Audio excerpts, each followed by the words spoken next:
Bonjour à tous. Bon, je vais laisser dans 3 minutes Baptiste commencer. Les gens ils vont se rajouter, dans plus de 2 minutes les derniers. Du coup, juste, on va prendre, je pense, 3 minutes, 4 minutes à chaque début de cours pour que vous ayez des retours sur le cours d'avant ou des choses que vous trouvez importantes à dire maintenant tout de suite, genre pour le déroulement des prochaines sessions. Bah, vous puissiez le faire. Après, l'idée c'est que ça ne dépasse pas trop parce qu'après il y a un intervenant, il y a un cours, c'est vraiment quand on fait à 10 minutes. Nous on a fait de notre côté, l'équipe d'organisateurs, on a fait un petit débriefing de ce qu'on avait pensé du cours. Et globalement, il y a 2 choses qui sont sorties qu'on peut vous dire. C'est déjà on a trouvé, donc ça, dans l'ensemble on était plutôt satisfaits de la façon dont il y avait notre direction et tout ça, c'était assez cool. Mais on a trouvé que c'était dommage que la parole repasse tout le temps par Baptiste avant de retourner vers la salle. Donc du coup on va intégrer un signe de, alors je vous dis toujours le mot, sociopratie. Ouais ça. Sociopratie. Ouais, bon, d'éducation populaire. Et du coup c'est ça. Du coup quand quelqu'un fait une proposition, pose une question ou intervient après avoir levé la main, donc on va garder le lever la main quand même. Si quelqu'un, au lieu de lever la main, peut faire ça en direction de la personne, ça veut dire qu'il souhaite répondre directement à la personne, pas avancer une nouvelle proposition. Et du coup, la personne qui a parlé peut distribuer la parole à cette personne en lui disant bah vas-y, du coup, réponds à l'interaction. Donc c'était pour éviter le côté quelqu'un qui pose une question, Baptiste qui répond, quelqu'un qui répond à la personne, Baptiste a répondu d'abord parce que bah, du coup il est professeur et il a droit de préemption sur la parole. Voilà, donc on souhaiterait éviter ça. Pareil, il ne faut pas en abuser, il ne faut pas que ça parte en gros débat de 2 heures où Baptiste a pas la parole, ça sera un peu dommage. Voilà, quoi que, mais on... Et si on aimerait, alors ça c'est pas vraiment lié au cours, si on aimerait, s'il y a des gens qui n'ont pas cours après et qui veulent prendre un temps informel pour rediscuter du cours, c'est possible aussi, si vous avez l'envie. On mettra forcément une salle, alors peut-être dehors, mais là, peut-être on verra. Si on est 3, de toute façon, on il y a un endroit, et si on est 25, on réfléchira peut-être sérieusement à prendre une salle après, mais je pense pas qu'on soit 25 qui a pas avoir cours après. Voilà, et du coup, on va essayer de faire ça.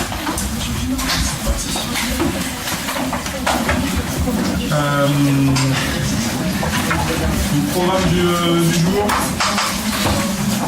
Donc je finis ma présentation sur la critique de l'économie comme science. Et ensuite, on essaierait de revenir sur cette idée de nature humaine pour voir comment c'est, en gros, pour dire l'économie telle qu'elle fonctionne aujourd'hui, c'est basé sur une vision particulière de l'économie de la nature humaine. À mon sens, c'est pas, cette vision n'est pas du sens où, de mon point de vue, il n'y a pas de nature humaine et qu'on est essentiellement ce que la société nous laisse être. Donc du coup, à partir de ce postulat, on fera des exercices en s'appuyant sur la théorie des jeux. Donc pour voir comment est-ce qu'on peut réussir à réguler le comportement individuel en fonction d'une fin donnée. Je vous donnerai des éléments ici, on en avait parlé la semaine dernière, donc sur Christophe Darmandat sur les normes sociales dans les sociétés égalitaires. Et on devrait finir logiquement par des perspectives pour réussir à sortir de l'économie en appuyant notamment sur, alors sans doute un peu l'expérience de Chapas, puis sur les coopératives intégrales qui évoluent en coopération intégrale. Donc, voilà le programme. Pour reprendre où on s'était un peu arrêté la dernière fois,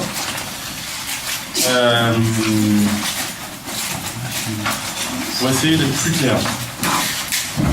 Ma position par rapport à cette histoire d'hégémonie des économistes. Donc, on est arrivé, j'avais fini en vous présentant plein de travaux d'économistes qui essayaient d'expliquer des tas de choses par l'économie, alors que je disais, de mon point de vue, c'est pas les bonnes questions qu'il faut se poser. Enfin, c'est pas la question du coût de l'immigration qu'il faut se poser, etc. Le souci que j'ai en fait avec ça, et donc ça c'est assez bien, je sais pas si je vous en avais parlé, c'est assez bien montré si je vous en avais parlé, par Stephen Marvin, c'est qu'on peut pas saisir tous les comportements humains avec la seule logique de l'intérêt. Les économistes vont partir du principe que dès qu'on fait des actions, c'est nécessairement par intérêt. À la fin, il y a toujours une logique d'intérêt individuel. Là, ceux qui critiquent l'économie vont dire déjà, il y a plusieurs moteurs dans l'action humaine. Il y a l'intérêt, certes, mais il y a aussi l'amour, la passion, l'altruisme, et puis l'obligation. Il y a en gros, c'est amour, passion, altruisme, obligation, intérêt, c'est les trois moteurs de l'action humaine. Les économistes se basent uniquement sur l'intérêt. Et l'homo economicus, c'est un individu qui fonctionne uniquement par intérêt. Mais j'espère que nous ne sommes pas mus, enfin vous n'êtes pas mus uniquement par intérêt. Et la preuve, la semaine dernière, j'en parlais à Paul tout à l'heure, je suis venu, j'ai oublié mes clés d'antivol de vélo. Du coup, j'ai laissé mon vélo pendant tout le cours en bas sans antivol. Et surprise, en revenant, je retrouve mon vélo. Là, on est dans une situation où techniquement n'importe qui passe en côté de mon vélo, voit qu'il n'est pas attaché, regarde à gauche, à droite, anonymat complet, il peut partir avec. Et c'est un plutôt beau vélo, il va super vite et tout. Et malgré tout, il est resté en place. De la même manière, oui Paul ? Est-ce que c'est pas plutôt un obstacle à la partie je possède toutes ces informations pour décider ? Plutôt que les gens se sont pas rendus compte. Se sont pas rendus compte. Ouais, alors du coup, alors je pense qu'il y a au moins quelques personnes, il y a quand même beaucoup de personnes qui passent à côté, des vélos, ça bouge, tout ça. Je pense qu'il y a quelques personnes qui se sont rendues compte. J'ai déjà fait l'expérience malgré moi, toujours à la sortie du centre commercial de la Pardieu. Donc là, même chose. Je pense qu'il y a des gens, moi j'allais à la bibliothèque, je suis resté un petit moment, puis en fait je suis revenu, je me suis rendu compte que je l'avais pas attaché. J'avais mes clés, tout ça, je l'avais pas attaché. Même chose, je pense qu'il y a des gens qui ont forcément vu que mon vélo n'était pas attaché, ils auraient pu partir, aucun risque de se faire prendre, dans tous les cas il n'est pas attaché, il n'y a pas besoin de sortir d'ici, etc. Et malgré tout il est resté. Si on se fiait uniquement à l'intérêt, il y a des tas de gens qui avaient intérêt à le prendre. Ils ne l'ont pas pris. Pourquoi ils ne l'ont pas pris ? Simplement parce que ça ne se fait pas. Parce que, alors j'imagine que vous avez aussi cette obligation-là qui fait que, non, ça ne se fait pas. Si je quitte la salle, que je laisse mon ordi sur place avec une ou deux personnes à l'intérieur, je suis à peu près sûr que je vais retrouver mon ordi en venant. Parce que ça ne se fait pas de piquer. Okay, donc ça, c'est une logique d'obligation. Ça rejoint du coup ce que je vous disais sur le couple d'Amish qui n'a pas souhaité soigner son enfant malade parce que ça mettait en péril la communauté. C'est juste, c'est pas une logique d'intérêt, c'est juste que pour eux, ça ne se fait pas. Ça ne se fait pas. Mais ce ça ne se fait pas n'est pas du tout saisi par la pensée économique. À aucun moment, c'est saisi. Alors, pour conclure sur cette histoire de sciences économiques, basée sur des postulats, à mon sens, erronés.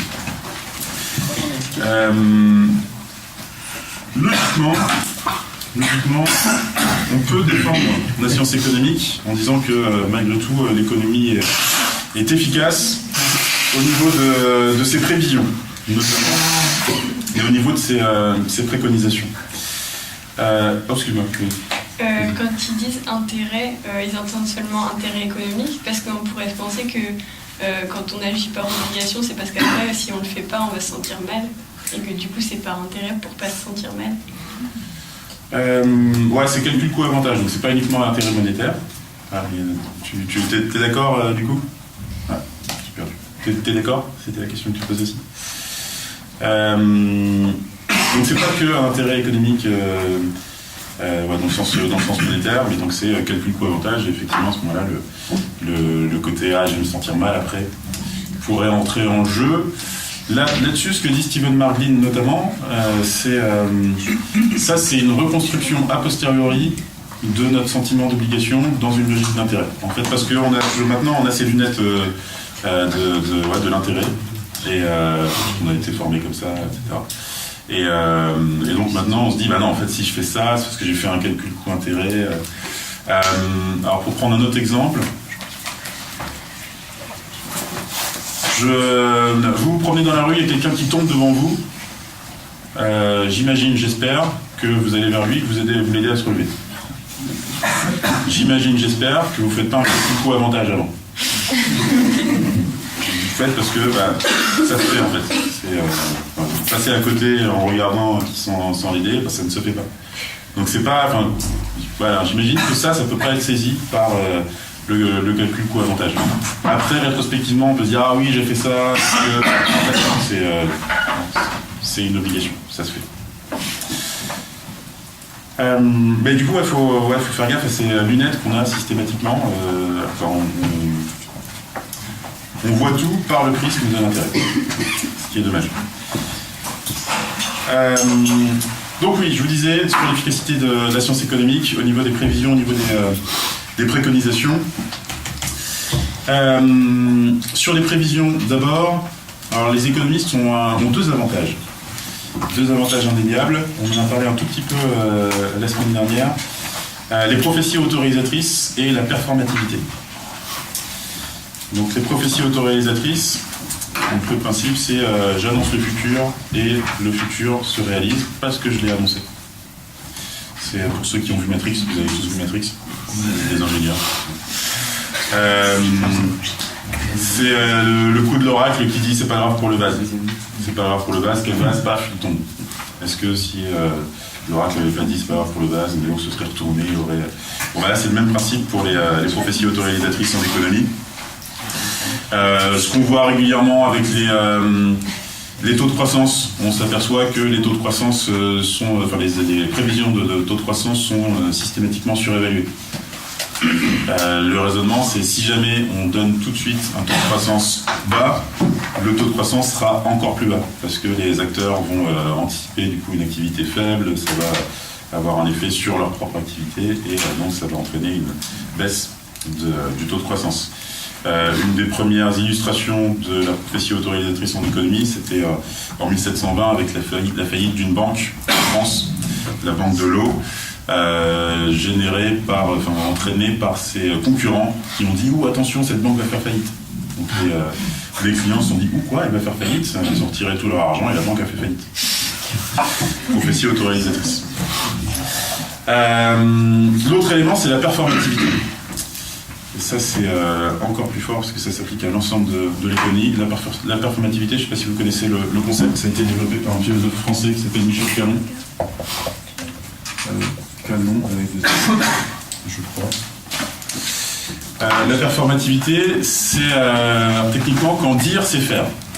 Quand la parole a un effet immédiat. Alors un exemple, le cas d'école, c'est lorsque le maire dit « je vous déclare mari et femme ». En déclarant mari et femme, en prononçant cette phrase, il change les rapports entre les deux personnes.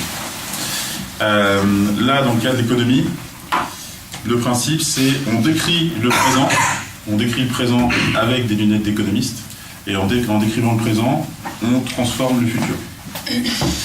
C'est ça le principe de la performativité.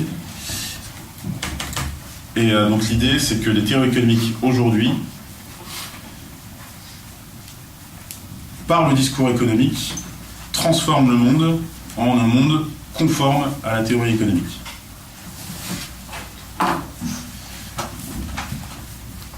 Donc, le discours économique finit par, du fait de la performativité, transformer le monde à l'image de ce que énonce la théorie économique.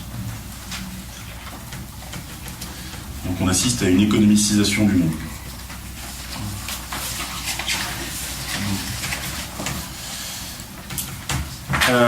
Oui. On peut avoir un exemple d'économicisation du monde.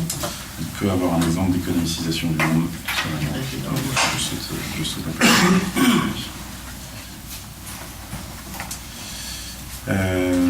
Je retrouve il y a une citation magnifique de Kenneth Arrow que je retrouve.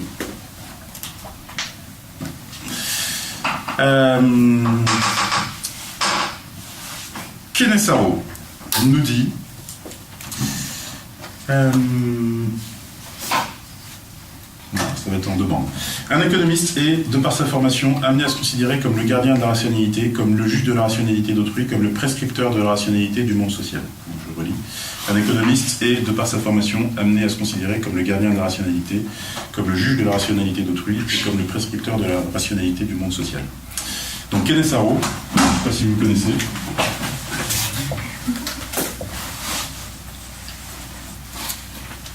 Vous l'avez déjà croisé ? Bon, c'est une star en économie, hein, c'est un économiste libéral, aussi prix Nobel d'économie. Et donc il est reconnu, etc. Et donc là, clairement, il nous dit l'objectif de l'économie, c'est de faire en sorte que tout le monde soit rationnel, comme l'économie a besoin que les hommes soient rationnels. Et en tant qu'économiste, notre objectif, c'est d'être le juge de la rationalité, le prescripteur de la rationalité. Donc, je reviens à ma performativité. L'économie pose le modèle de l'homo economicus. Le modèle devient un véritable modèle auquel il faut se conformer, et le rôle des économistes va faire en sorte que nous nous conformions à cette rationalité de l'homo economicus. Donc ça, c'est le côté performatif. On pose le discours de l'homo economicus et on s'efforce de ramener tout le monde dans ce cadre de l'homo economicus. Donc en décrivant le monde d'une certaine manière, je m'arrange pour me faire rentrer tout le monde dans ce cadre-là. Ouais. Et le fait que ce soit tourné un petit peu comme presque une religion ou une secte, ça à chaque personne dans le monde économique ou dans le monde autre qui a entendu cette phrase, parce que là comme je le ressens, c'est en mode les économistes, c'est presque des espèces de prophètes qui apportent la sainte parole de l'économie et qui se doivent porteurs du bon message et garants de dire t'es dans le bien ou t'es dans le mal quand tu fais telle ou telle action, ou dans ce cas-là dire rationnel ou pas rationnel. Ouais. Et ça a choqué.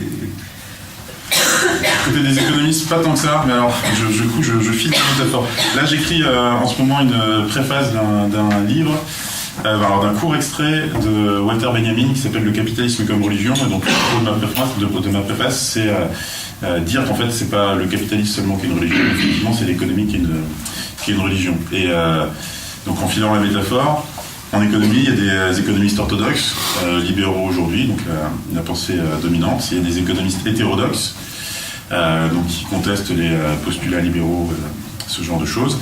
Et en fait, pour pouvoir remettre en cause cette logique de rationalité, des catégories économiques, etc., il ne faudrait pas simplement être hétérodoxe, il faudrait être hérétique, des économistes hérétiques. Et ça, du coup, j'en connais pas en économie, des économistes hérétiques. Il y a des anthropologues, il y a des sociologues, il y a des philosophes, mais des économistes, je ne connais pas. C'est tout bon là-dessus?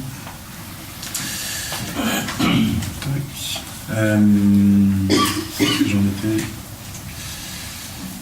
Oui, Kenesaro. Alors, je reviens un tout petit peu en arrière. Donc, je vous ai parlé de la performativité. Un mot sur les préconisations. Est-ce que les préconisations des économistes sont efficaces?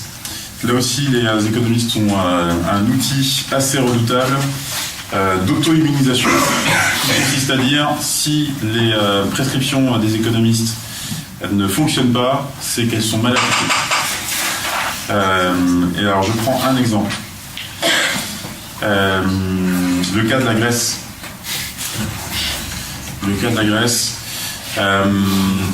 Donc vous avez suivi un peu, il y a eu une crise économique en Grèce, due notamment à la dette.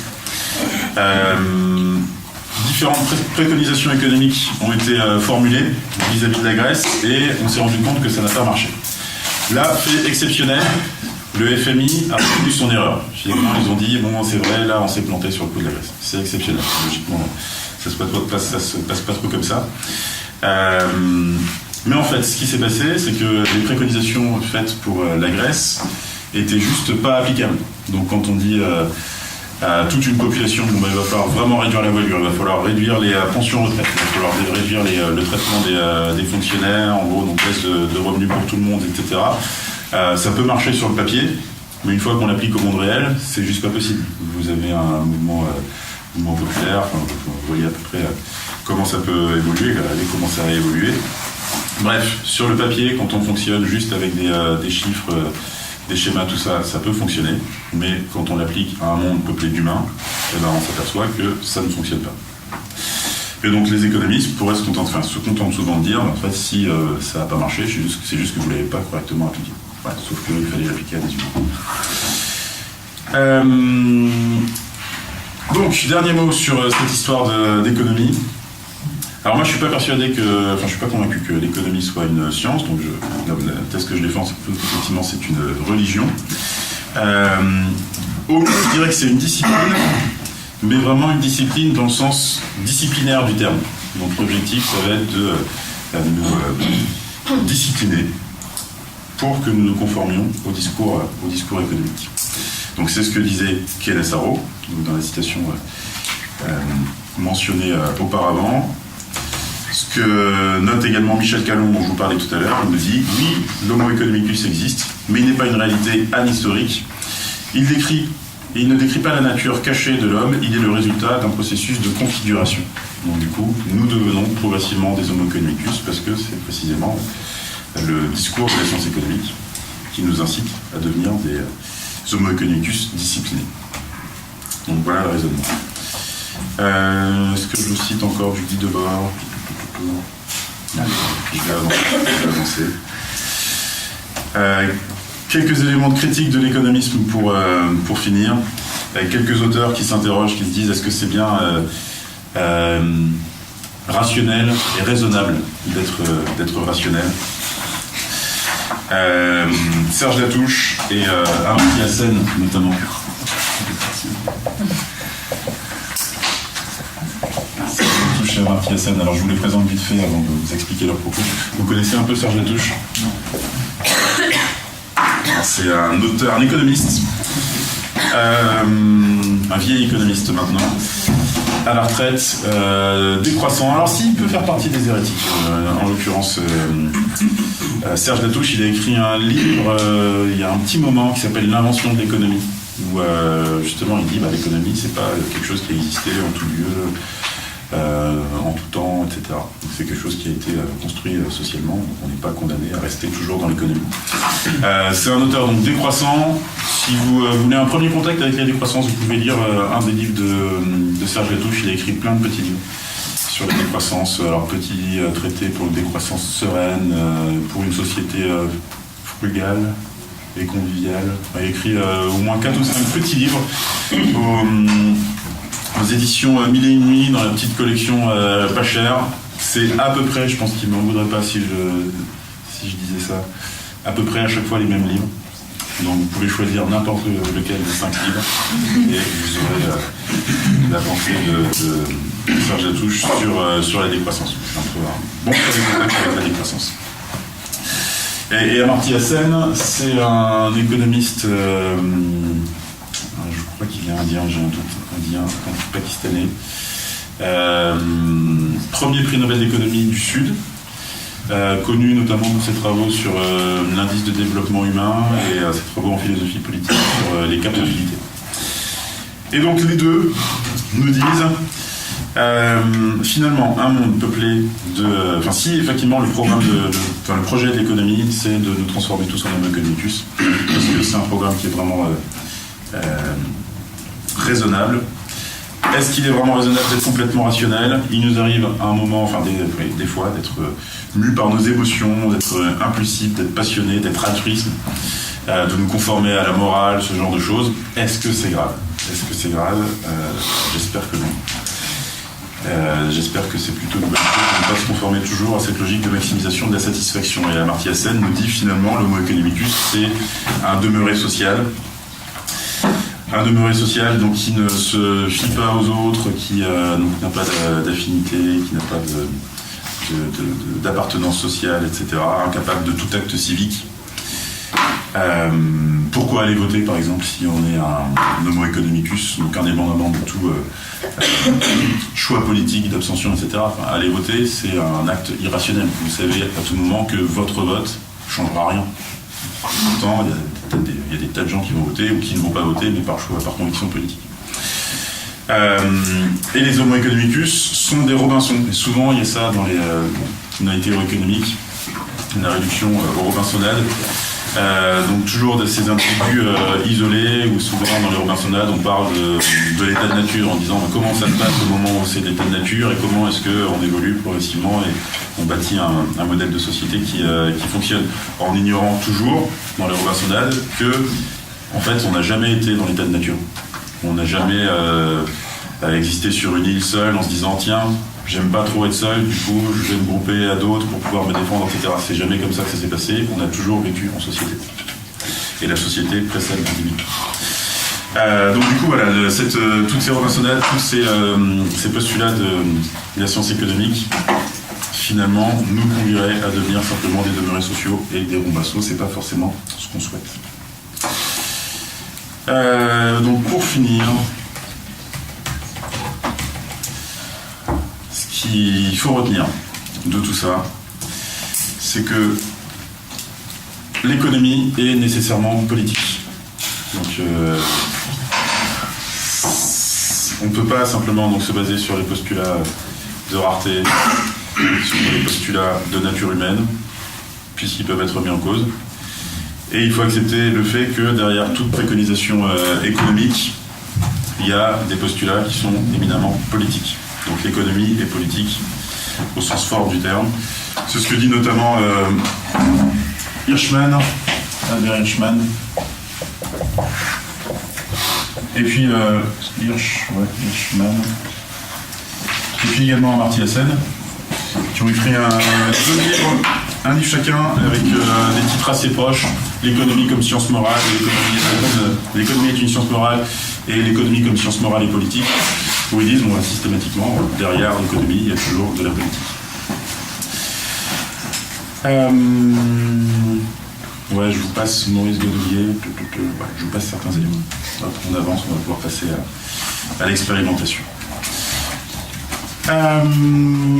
Donc on va faire un test. On va tester votre nature humaine. On va voir si vous êtes des bons ou des mauvais économicus. Là, je ne teste plus votre capacité de calcul comme la dernière fois avec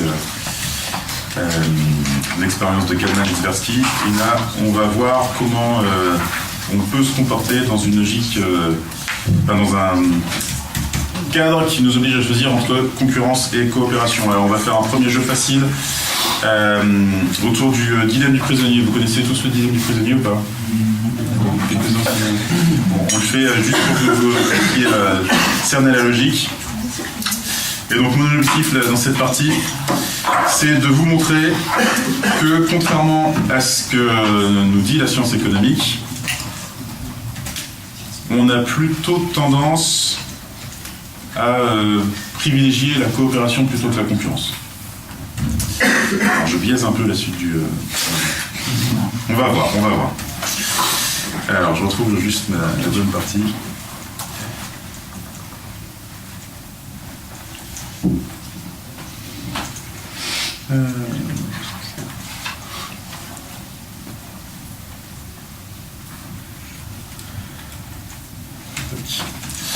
Alors, je m'appuie notamment sur les travaux de Samuel Bowles et Herbert Gintis, qui sont deux auteurs que j'aime bien, qui sont des économistes radicaux américains aussi, comme Marglin. Bowles et Herbert Gintis. Ils ont écrit un livre plutôt bien, alors qui n'est pas encore traduit, qui s'appelle le Cooperative Species. Donc leur thèse, c'est nous avons toujours été des animaux qui coopèrent. Et donc nous ne sommes pas des Homo economicus systématiquement, etc. Alors je vous explique rapidement le dilemme du prisonnier et ensuite on passe à des jeux un peu plus complexes. Le dilemme du prisonnier, le pitch, c'est donc vous êtes deux complices, vous faites un braquage rue Édouard Herriot, vous braquez une bijouterie. Braquage à main armée, vous quittez les lieux avec votre butin, vous allez dans votre planque, vous laissez votre butin, vous ressortez avec votre arme et un peu plus loin, on vous arrête.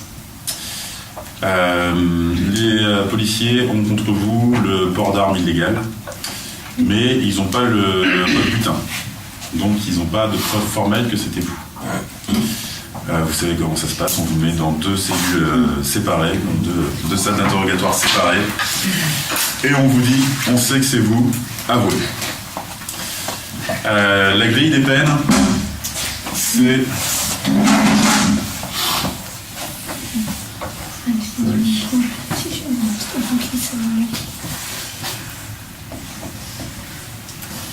vous avouez...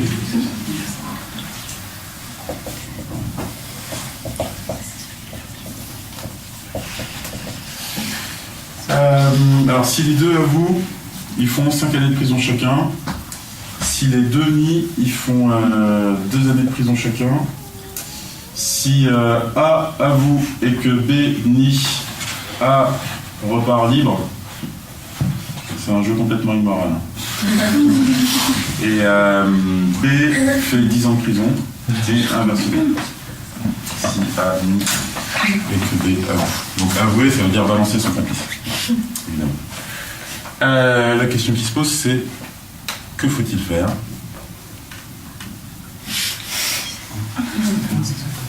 Est-ce que c'est notre pote le complice? Est-ce que. C'est notre pote ou est-ce que c'est un bien de notre Merde, non, c'est pas forcément un pote. pas forcément un pote. C'est pas forcément un pote. C'est un associé. Ouais, un associé dans le crime. Que faut-il faire donc?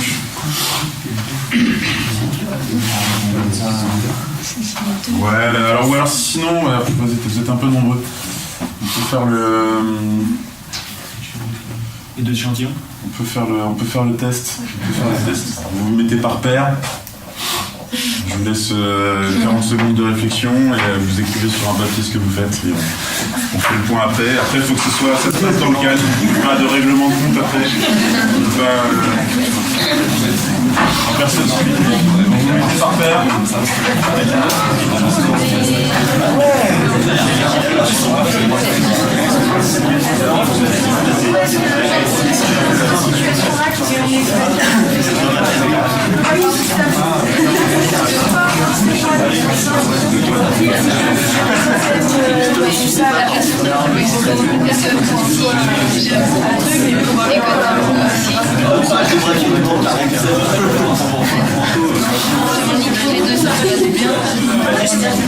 On est chacun un des prisonniers, on est dans 2 salles différentes. Ouais. On parle pas. Non. Il y a 2 mais Ouais. Vous ne parlez pas. y compris à travers le bureau.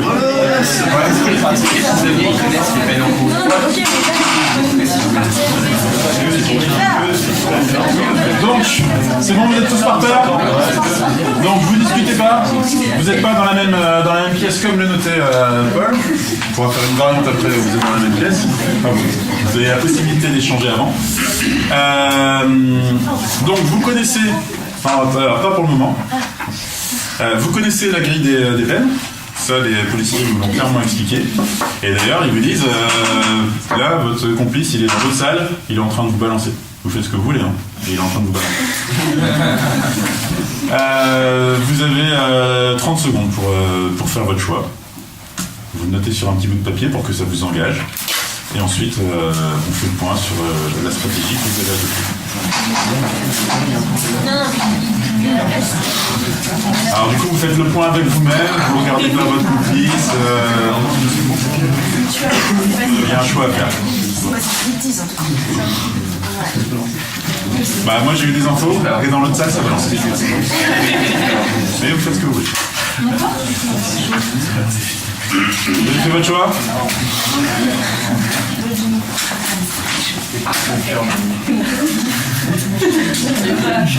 Bon voilà, ça y est, il faut se décider. Donc vous écrivez sur votre petit papier. Vous avouez ou vous niez, c'est maintenant. C'est tout bon?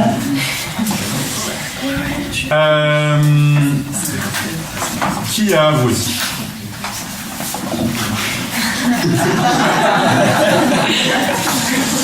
Ok, alors à chaque fois, c'est il y a quelqu'un qui avoue, mais l'autre n'avoue pas. Enfin, ouais, il y a quelqu'un qui se fait balancer en fait.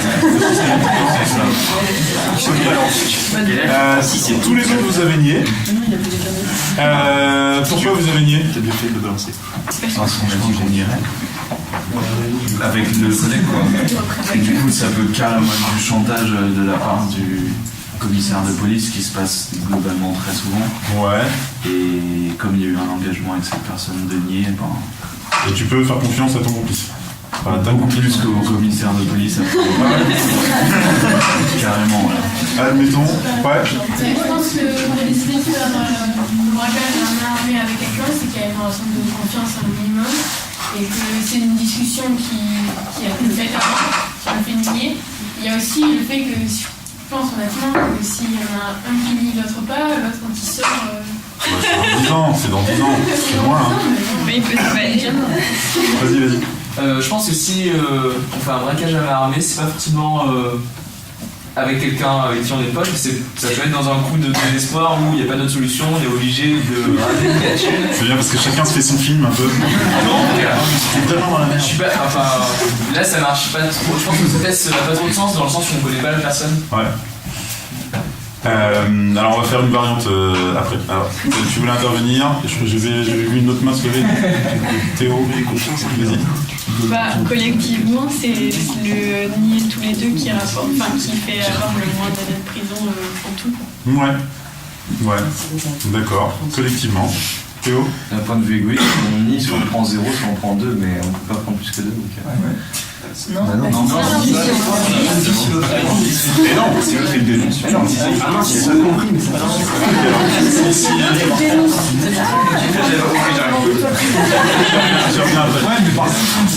Alors, vas-y, puis après, vas-y. Si l'autre a la même réflexion, effectivement, si il ne réfléchit pas de manière collective, mais de manière individuelle aussi, il va avoir soit 0, soit 2, s'il nie. Et nous aussi. Non, c'est pas Non, s'il avoue. C'est l'avoue. Alors, ouais, non, oui, non, c'est pas. Ouais, il y a eu confusion. Il y a eu confusion, je vais réexpliquer le tableau. Ouais, sinon. Moi,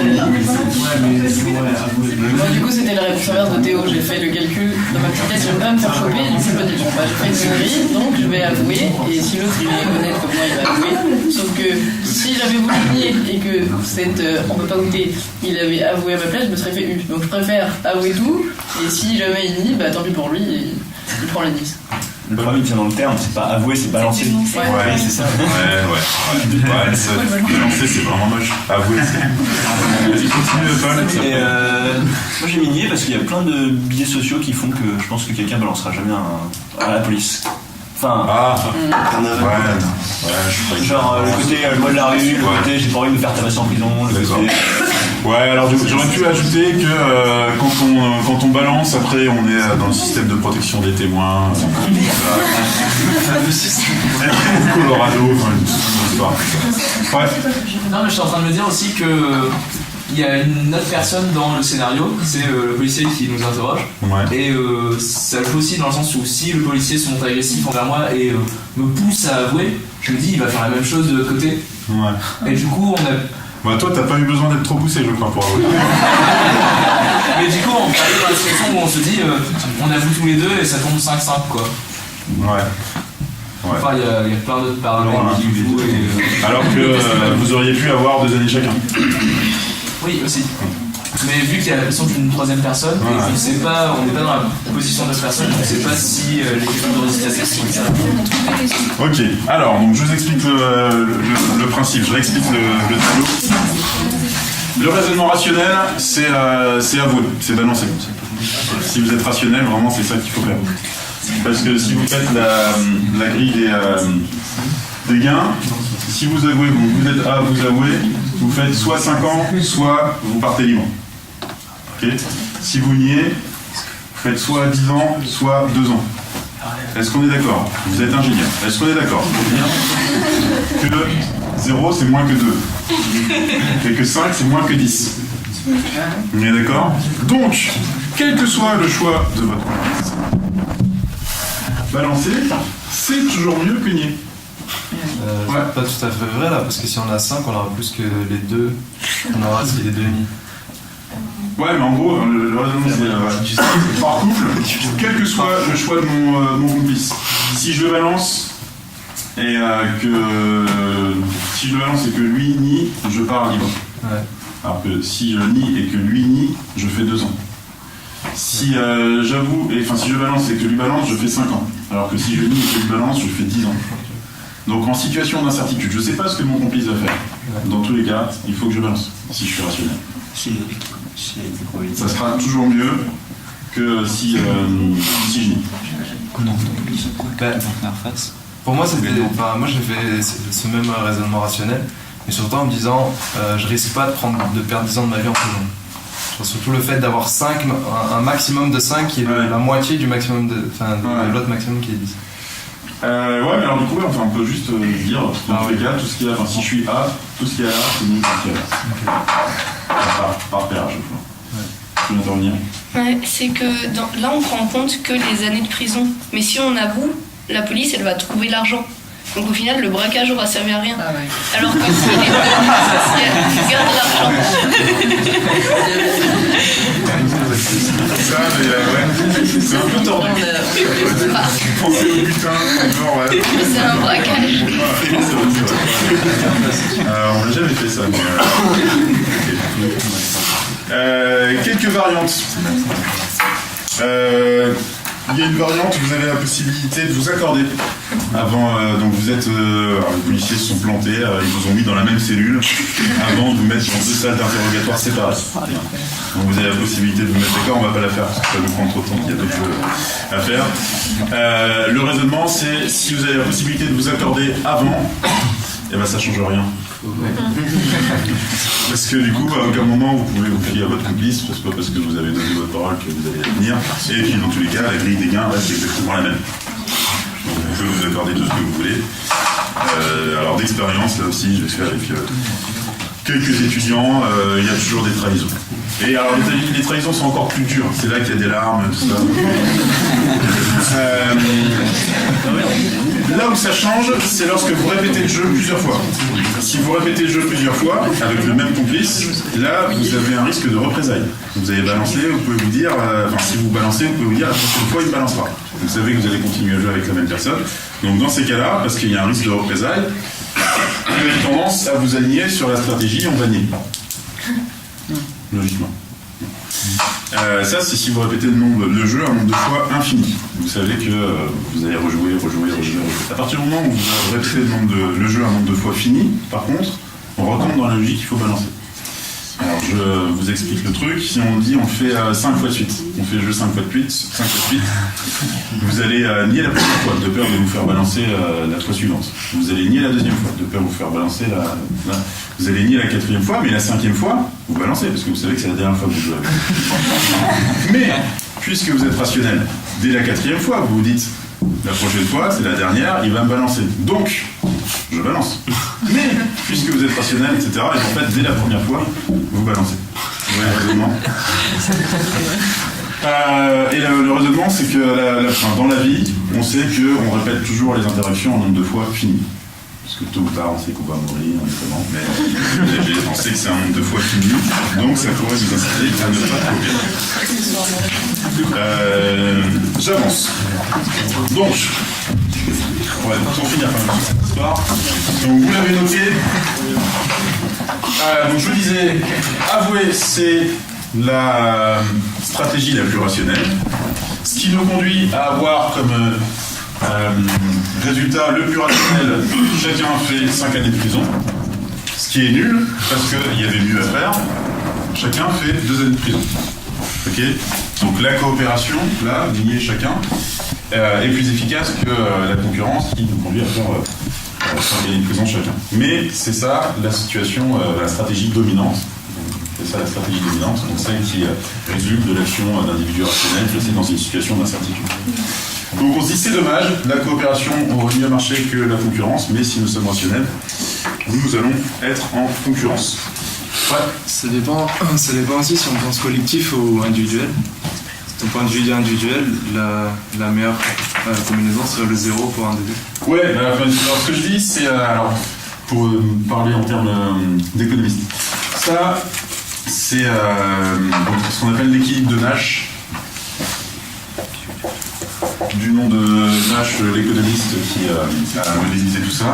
Donc c'est la situation dominante de la stratégie, la situation qui résulte de l'action des individus rationnels placés en situation d'incertitude. Là, l'objectif, ça va être de trouver une meilleure solution pour les deux, et pas simplement pour un. Donc, il va falloir trouver ce qu'on appelle un optimum de Pareto, qui fait qu'aucun des deux acteurs n'a intérêt à s'écarter.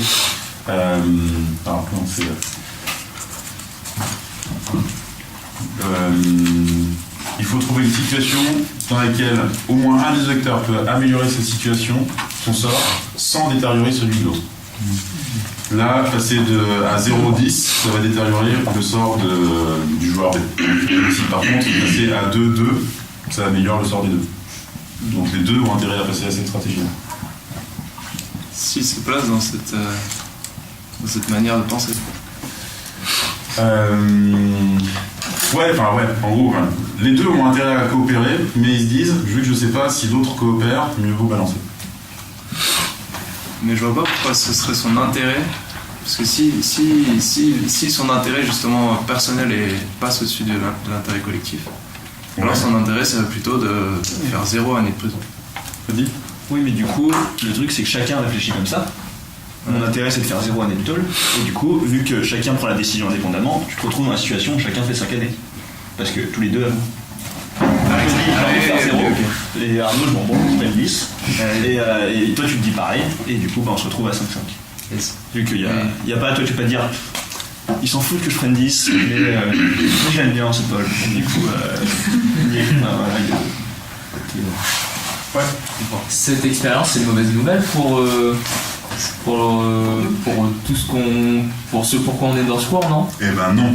Parce que tout le monde privilégie l'intérêt. Et c'est là que c'est faux. C'est-à-dire que donc mon défi, ça va être de vous montrer que c'est faux. Alors,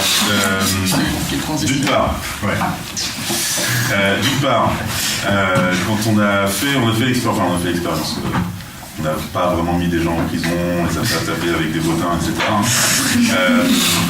Mais on a fait des tests dans des amphis où on met comme ça les étudiants par deux et on regarde quelle est la stratégie qui fonctionne le mieux. La stratégie qui fonctionne le mieux, donc les étudiants qui à la fin ressortent avec le moins d'années de prison, c'est ceux qui appliquent la règle.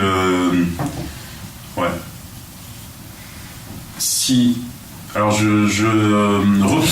reproduis systématiquement la stratégie de mon précédent complice parce qu'on tourne dans l'amphi, on a à chaque fois des complices différents, et si on applique systématiquement la stratégie du précédent complice, on s'en sort le mieux. Donc la première fois, on nie, si on a été balancé, la fois suivante, on balance.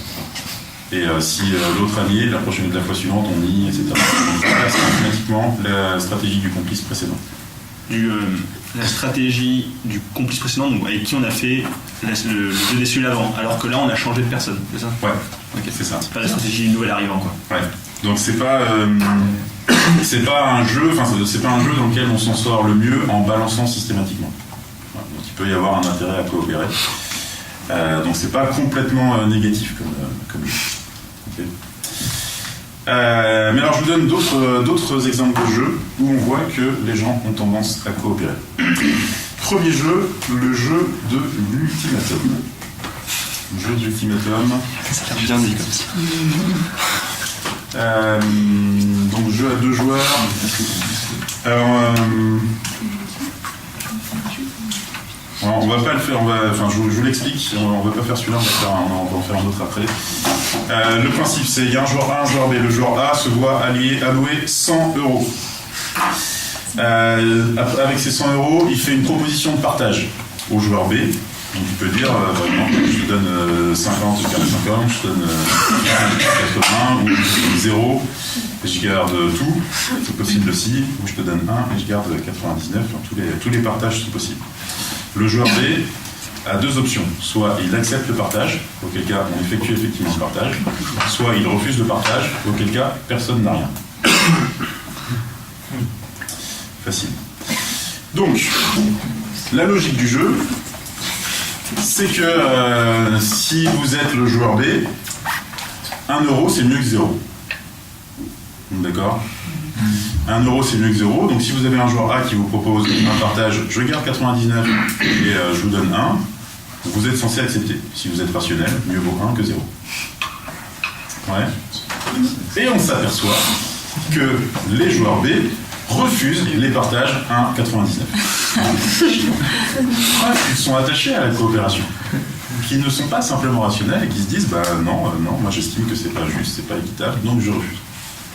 Ouais, ça vous va? Est-ce que c'est de la coopération ou de l'égoïsme? C'est-à-dire qu'il pourrait avoir plus et que.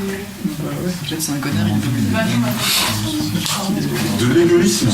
Au contraire, parce que si on lui donne 1 €, c'est parce qu'il sait qu'il pourra avoir plus. Il ne pourra pas du coup. Et il se dit, je préfère que personne n'ait rien plutôt que moi j'ai besoin de faire beaucoup par rapport à l'autre. Et on peut pas le voir comme une sanction d'un comportement non coopératif du joueur A? Ben, aussi par rapport à ça. Je pense. C'est une sanction, mais parce que la coopération ne lui est pas favorable. Alors j'aurais tendance à te rejoindre, mais j'aurais d'autres arguments après. Mais moi en fait, pourquoi le joueur A de base il donne des sous au joueur B? Enfin, c'est lui qui lui donne de l'argent. Déjà c'est sympa de sa part de lui proposer de l'argent. C'est des règles du jeu quand même. On va voir les règles du jeu, mais les règles du jeu c'est ça. On a la possibilité mais pas l'obligation de faire un partage. Bah, déjà c'est sympa de lui passer.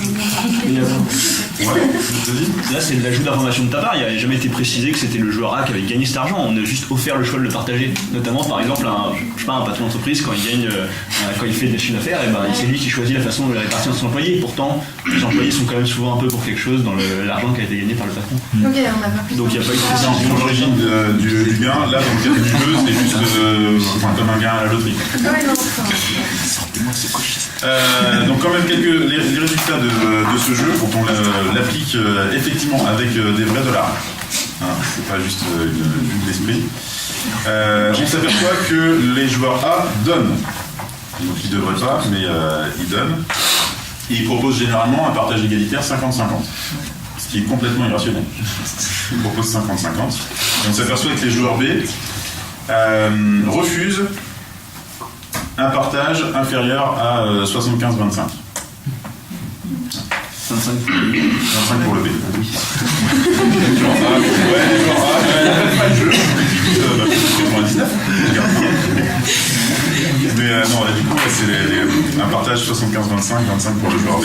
En dessous, c'est refusé.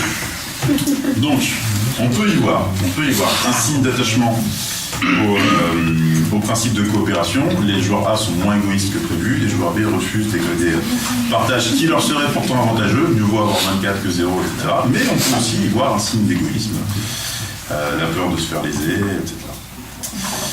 Alors là, je vous propose un autre jeu qu'on va faire, qui permet on s'approche un peu plus de la coopération, le jeu de l'investissement.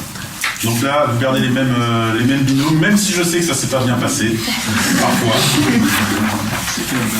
Faites table rase, ok. Jeu de l'investissement, il y a un joueur A, un joueur B. Il va falloir définir qui est le joueur A, qui est le joueur B. Très très vite. Vous avez choisi. Donc, le joueur A reçoit 100 €. Il a la possibilité, mais pas l'obligation, de transférer tout ou partie de sa dotation au joueur B. Tout ce qui va être transféré au joueur B va être multiplié par 3. Et dans un deuxième temps, le joueur B a la possibilité, mais pas l'obligation, de transférer tout ou partie de sa dotation au joueur A. Il n'y aura rien qui sera multiplié, le jeu s'arrête. Ok, donc 100 € pour le joueur A. Possibilité, mais pas obligation, de transférer tout ou partie de ces 100 € au joueur B. Tout ce qui va être transféré va être multiplié par 3. Ensuite, le joueur B, avec sa nouvelle dotation, a la possibilité, mais pas l'obligation, de transférer tout ou partie au joueur A. Ouais. On aura se parler ou on est dans Vous avez le droit de vous parler. Vous avez le droit de vous parler, mais encore une fois, ça ne change rien. Il y a d'autres questions de compréhension, de cadrage? Non, c'est bon. Alors, on va commencer par les joueurs A. Donc les joueurs A, il y a bien un joueur A par binôme, c'est bon? Donc, les joueurs A, vous avez 100 €. Vous avez marqué sur un petit bout de papier ce que vous faites de ces 100 €, en gros, combien vous transférez au joueur B. Vous faites le choix seul ou on discute du choix? Vous faites le choix seul.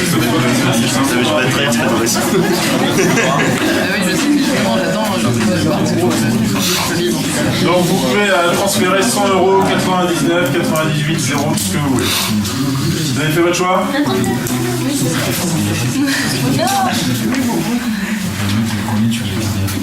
C'est bon? C'est noté pour tout le monde? Qui a transféré 100? C'est beau, c'est beau. Qui a transféré 0? C'est juste magnifique alors. Il y en a qui ont transféré moins que 50? 50? Et donc du coup tous les autres entre 50 et 100? Ouais. Ok, donc certains vont se retrouver avec 300 € dans la poche. Les autres, vous faites le calcul, vous voyez les joueurs B avec combien vous vous retrouvez.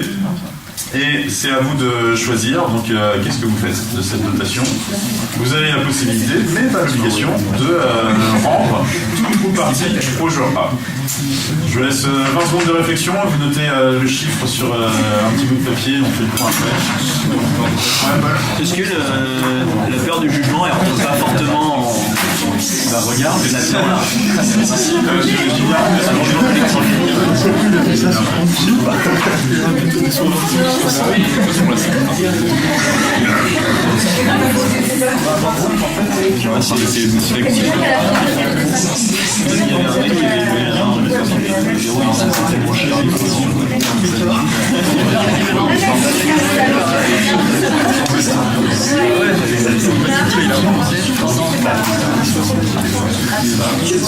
Vous avez fait votre choix? Vous avez parti sur le terrain, ok?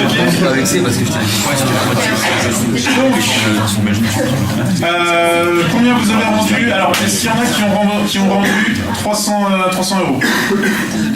Non, pas. Est-ce qu'il y en a qui ont... Non, personne n'a rendu 300 €? Est-ce qu'il y en a qui ont rendu plus de la moitié de ce qu'ils avaient? Plus de la moitié. Alors, la moitié ou plus de la moitié de ce qu'ils avaient? Alors, vous avez combien? La moitié. Ah, du coup, le binôme parfait. Je fais entièrement confiance et on rend parfaitement cette confiance. C'est un des beaux jeux, c'est la race. Tu as donné t'as rendu? J'avais 150, j'ai redonné 100. Ah ouais? Ah ouais, alors là, du coup, alors attends, parce que du coup, tu vas te retrouver avec 150, toi. 150 et 50. Ah ouais? Ouais. Je lui avais donné 100, il avait 300, il m'a redonné 180. Il y a un parce qu'en fait, on a fait dans les deux sens. On a fait tous les deux le A, on a échangé, on a fait B.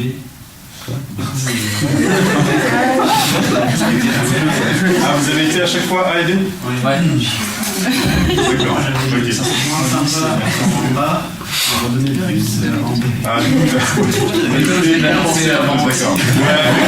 y a un respect entre vous. Ouais. C'est pas forcément rationnel, il y a beaucoup d'émotions.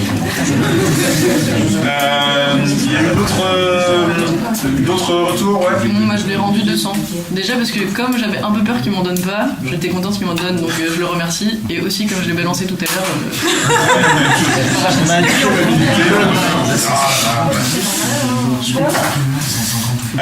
Donc qu'est-ce qui se passe quand on fait effectivement ce jeu avec de l'argent? Donc si, alors, déjà en théorie, si on est des individus rationnels, si on est des homo economicus, vous êtes placé dans le joueur A, bah jamais vous transférez de l'argent aujourd'hui. Vous avez 100 € tout de suite, vous gardez 100 €, vous n'avez pas donné une partie au risque de jamais revoir. Ouais. Ça dépend de l'intérêt qu'on donne aux choses aussi, enfin de la valeur. Donc tout à l'heure on jouait des années de vie, et là c'est 100 €. C'est juste de l'argent, ouais. Donc, C'est juste, c'est pas la même valeur. j'aurais dû dire 10 000. Ouais, mais enseignement public, on a peu de budget. C'est là que ça peut présenter des gros. Et ça dépend aussi de la confiance qu'on a en l'autre personne, parce que si c'est un ami, on est à peu près sûr d'au moins revoir ce qu'on a donné. Ouais. Là, le jeu a été fait avec des gens qui se connaissaient pas. Théo, si on veut créer de la croissance du PIB, il vaut mieux transférer 100 vu que c'est multiplié. Ça c'est rationnel ou pas? Alors non, c'est pas rationnel.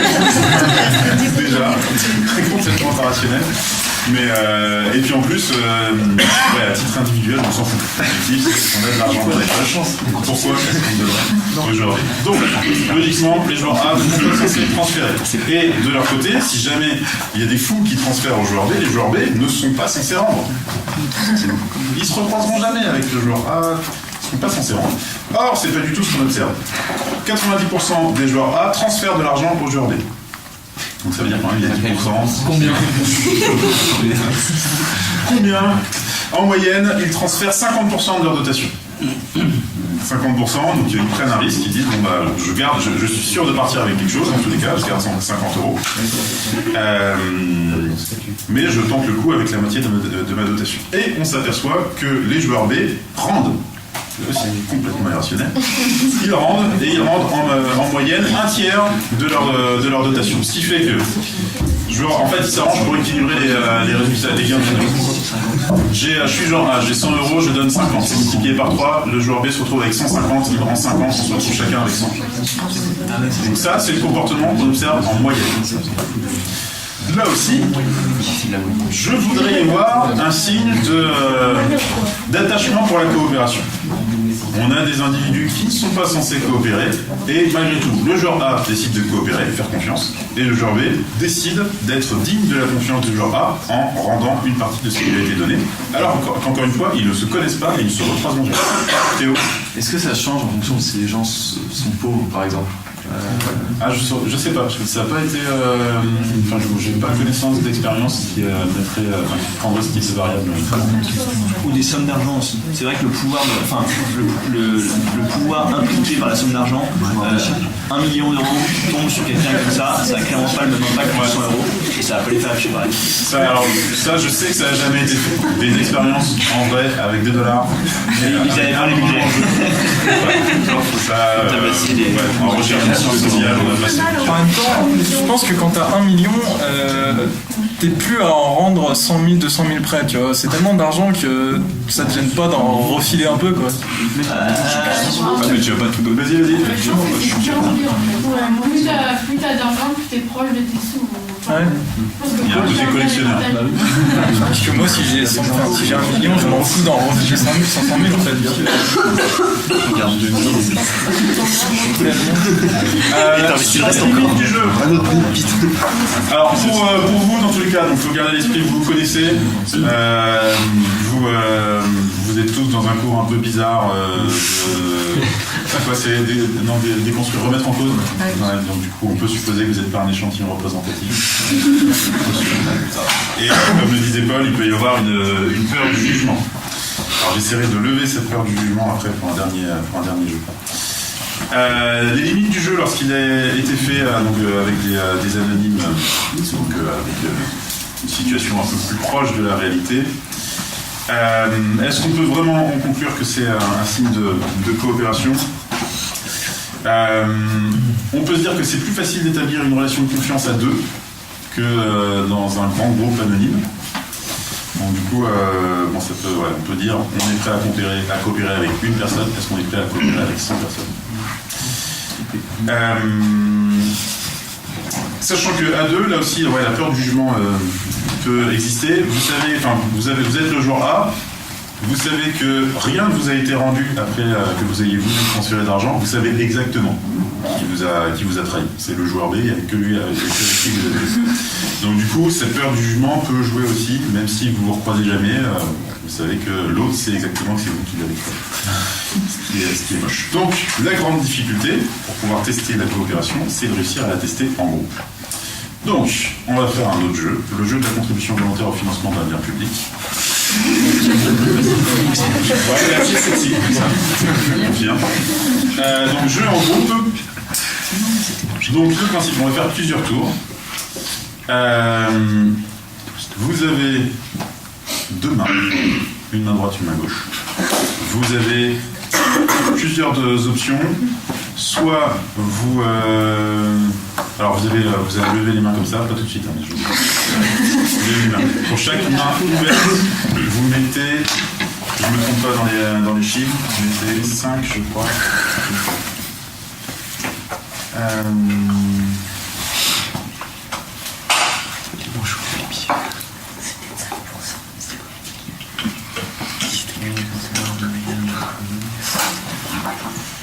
Oui.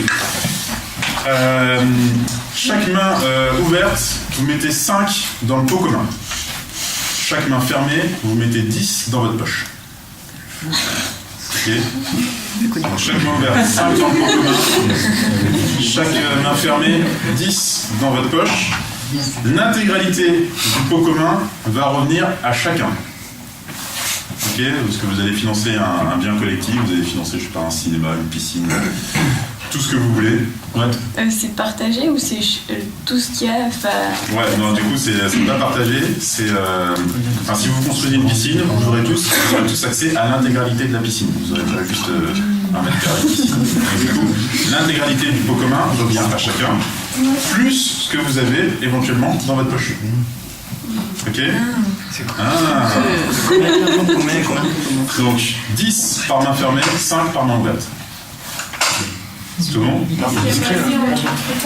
Bah, s'il n'y a pas assez, vous ne construisez pas une piscine, vous construisez un jacuzzi. Non, mais s'il n'y a pas assez, vous revoyez vos projets à la baisse. Mais l'idée, c'est plus vous avez dans le pot commun, plus vous allez avoir des projets ambitieux. Si vous avez peu dans le pot commun, vous allez juste payer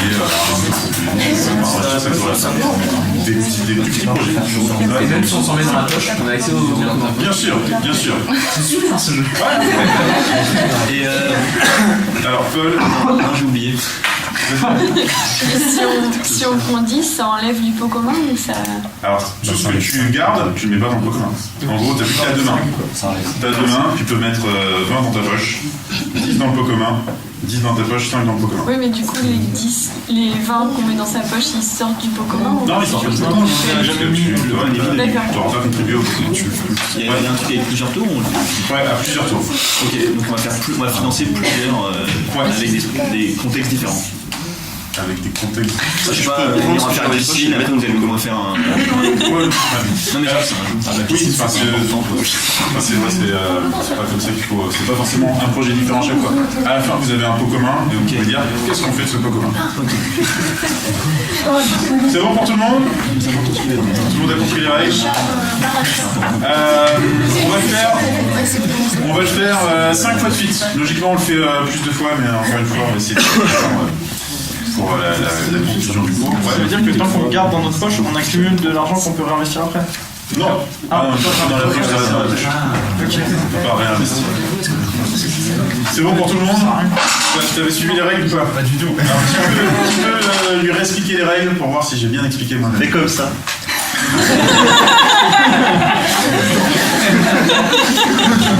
Alors, ne l'écoute surtout pas. Donc le principe c'est on a la possibilité, mais pas l'obligation de financer un bien collectif. Et donc du coup, tu as 2 mains ouvertes. Alors pour chaque main ouverte, tu mets 5 dans le pot commun, qui va servir à financer les biens collectifs. Pour chaque main fermée, tu mets 10 dans ta poche. À la fin du jeu, chacun bénéficie de l'intégralité du pot commun, qui va pas être divisé par l'ensemble des joueurs. Il va être, si tu vas bénéficier de 100% du pot commun et de 100% de tout ce que tu as dans la poche. C'est tout bon? Alors Dan, c'est parti. Je vais vous demander donc de mettre les mains comme ça, de fermer les yeux. De fermer les yeux pour éviter ce jugement. Regardez à droite, à gauche, tout ça, non. Vous fermez les yeux, vous mettez les mains comme ça. Ici, à mon top, vous les ouvrez, vous les fermez, suivant votre stratégie. Moi, je vais juste compter les mains ouvertes ou fermées, suivant le résultat. Et je donnerai juste le résultat. Je ne donnerai pas de nom. Vous fermez les yeux. Et c'est maintenant. Si vous voulez ouvrir les mains, fermer les mains, c'est maintenant. Il y a la vidéo.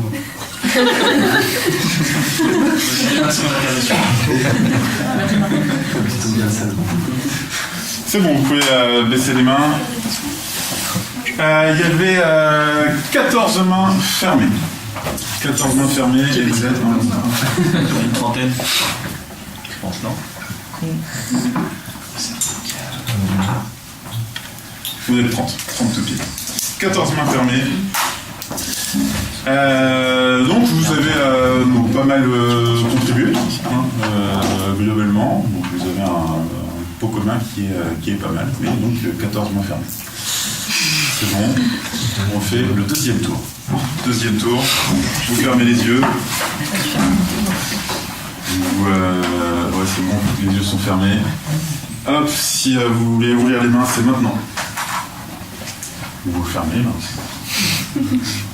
Il nous influence.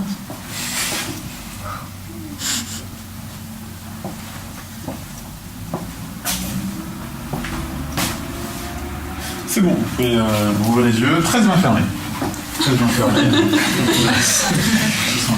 13 mains fermées. 14 au premier tour, 13 au deuxième. Vient le troisième tour. Troisième tour, c'est parti. Vous fermez les yeux. Et donc vous ouvrez les mains, vous fermez les mains, c'est maintenant que ça se passe.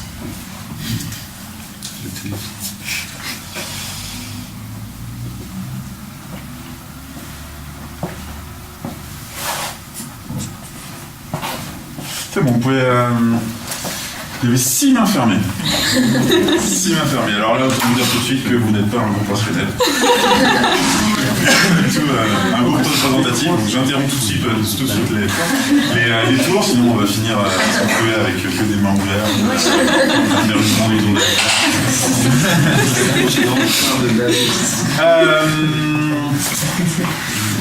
Alors, il y a eu quelques changements de stratégie. Enfin, il y a eu des changements de stratégie, des gens qui fermaient une ou deux mains et qui finalement les ouvraient, évidemment, puisqu'on avait de moins en moins de mains fermées. Il y en a qui ont commencé avec une main fermée, une main ouverte et qui ont fini avec deux mains fermées.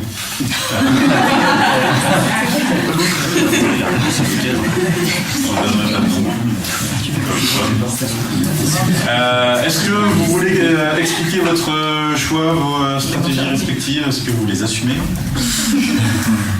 Ouais. Moi, il me semblait que justement, c'était là pour le coup, comme tu nous comptais les mains à chaque fois, c'était un choix rationnel de continuer vers le moins de mains fermées. Parce qu'à partir du principe, à partir du moment où il y a plus de la moitié de mains qui sont ouvertes, on va gagner quoi qu'il arrive, autant que si on avait tout gagné gardé dans la poche. Non à chaque fois, on peut mettre ou 10 dans le pot commun ou se garder 20 dans la poche. Ouais. Donc à partir du moment où au moins la moitié de la salle met tout dans le pot commun. Comment j'ai réfléchi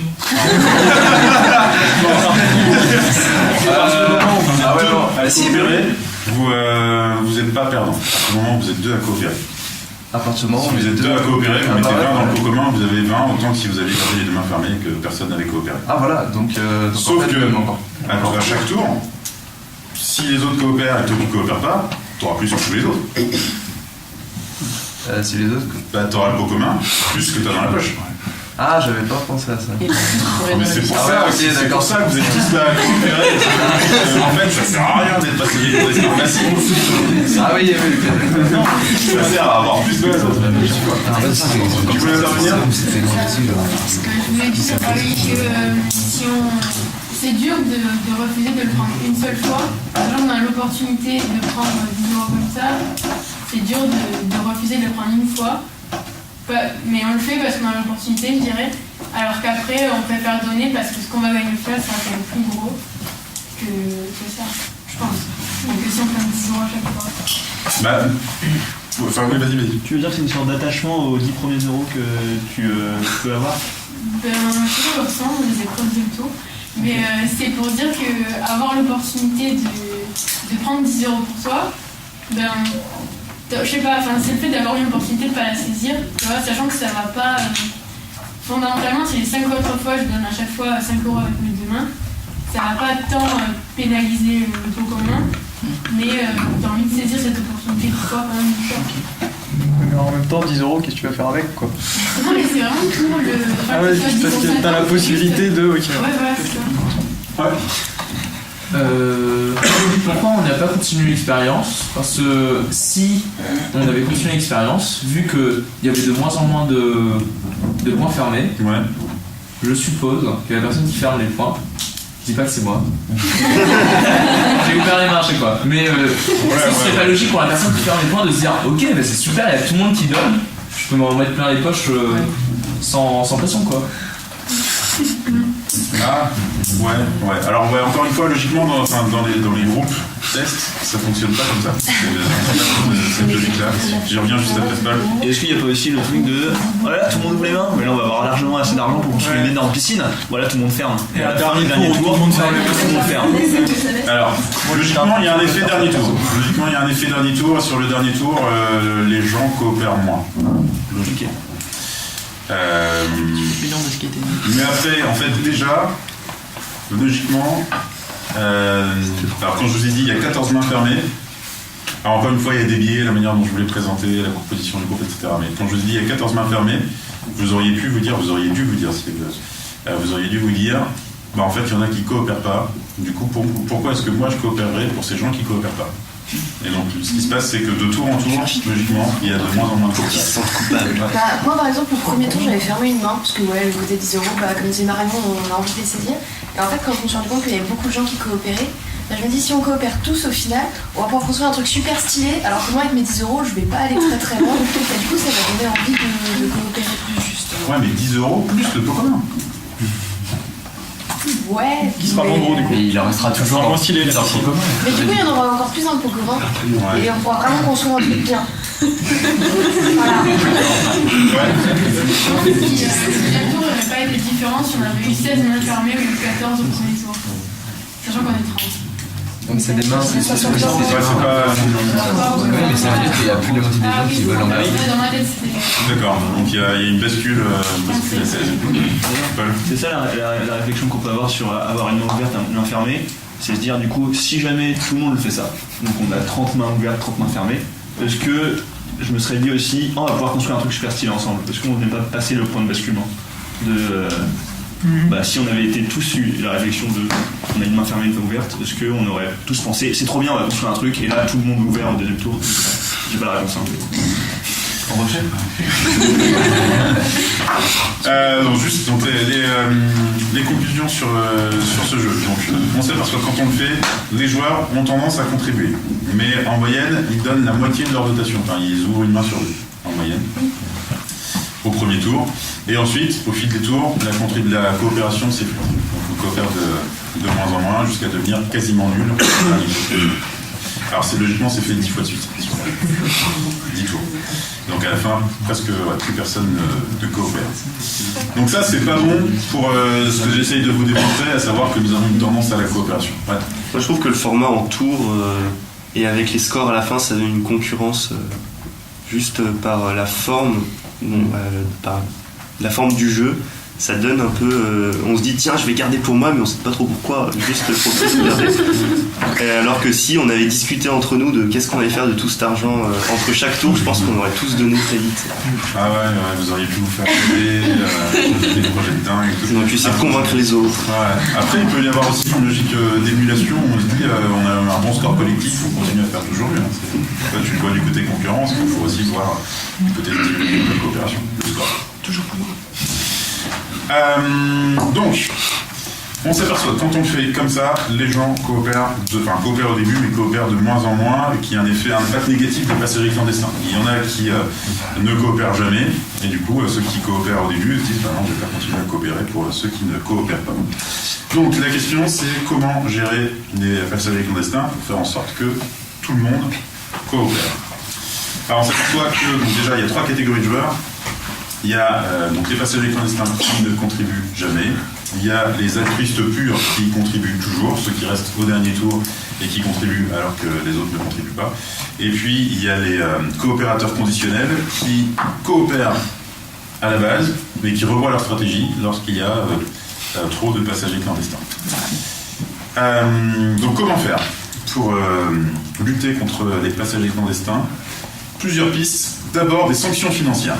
Des sanctions financières, alors il y a des expériences qui ont été faites comme ça. On donne la possibilité aux joueurs de sanctionner les passagers clandestins. Donc vous avez une dotation supplémentaire et vous avez la possibilité, mais pas l'obligation, de donner une partie de votre dotation et tout ce que vous transférez va être retiré aux passagers clandestins. À la dotation finale du passager clandestin. Enfin, tout ce que vous payez, pour infliger des amendes.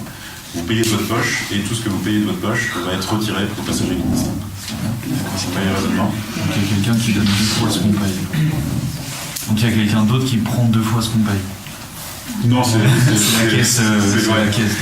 C'est une administration qui s'occupe de prendre les impôts. Donc les sanctions financières, on s'aperçoit que lorsqu'on met en place ces sanctions financières, les contributions ont tendance à augmenter. Et il y a moins de passagers clandestins quand on a la possibilité d'être sanctionné financièrement. Autre solution, les sanctions symboliques. La mauvaise réputation, là dans une expérience, on a donné la possibilité aux joueurs à la fin du jeu de noter les participants, enfin les autres joueurs. On dire bah ouais, avec un tel j'ai bien aimé jouer, et l'autre on va estimer que c'était pas un bon joueur, etc. Et on s'aperçoit que ce risque réputationnel, donc le fait d'être considéré comme un mauvais joueur par les autres, est suffisant pour augmenter la contribution. Là aussi, il n'y a pas forcément besoin de sanctions financières finalement. On s'aperçoit que la sanction symbolique est efficace. Et puis, autre mécanisme, la délibération. Donc là, on prend des groupes et on leur dit au début du jeu, donc on leur explique les règles comme je vous ai expliqué les règles, et on leur dit, on vous offre une option supplémentaire.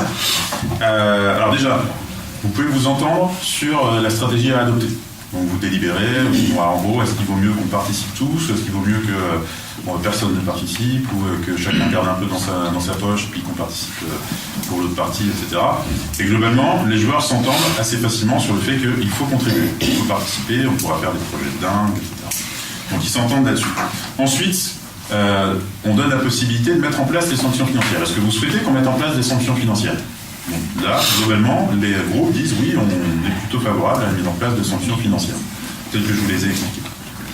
Et troisième temps, si on met en place des sanctions financières, quels sont les comportements qui, selon vous, devraient être sanctionnés ?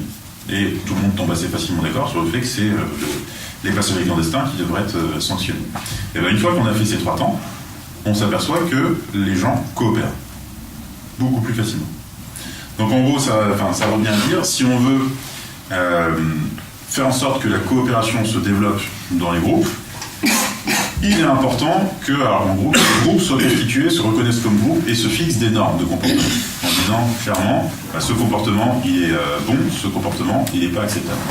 Et une fois qu'on a fait ça, finalement, il n'y a pas besoin de recourir à la sanction financière parce que les gens coopèrent. Ouais. Mais du coup, j'ai l'impression que ça va pas à l'encontre de l'homo economicus, homme rationnel qui maximise son intérêt. Parce que j'ai l'impression que c'est des normes qu'on fixe à un groupe qui a un pouvoir sur nous plus fort que nous, on peut agir sur notre propre destinée. Et du coup, c'est dans notre intérêt personnel de ne pas aller à l'encontre de ces normes. Ouais, effectivement. On peut relire toujours cette logique suivant le prisme de l'intérêt. Du coup, j'ai une dernière carte dans ma manche. Le jeu du dictateur. On va pas le faire. Je vous explique juste le fonctionnement et les conclusions. Le jeu du dictateur, c'est un jeu très simple. Il y a un joueur A, un joueur B. Le joueur A récolte 100 €. Il a la possibilité, mais pas l'obligation, de transférer tout ou partie de sa dotation au joueur B. Et le jeu s'arrête. Okay. Le jeu du dictateur, donc vous êtes un joueur A. Possibilité, mais pas du tout obligation, de donner au joueur B. C'est pas l'ultimatum. Dans tous les cas, ça s'arrête. On est d'accord que le joueur A a aucun intérêt à donner. On s'aperçoit que les joueurs A donnent. Bon, on s'en fout. On fait entrer un joueur C. Le joueur C, c'est l'arbitre, tierce personne. On lui donne 50.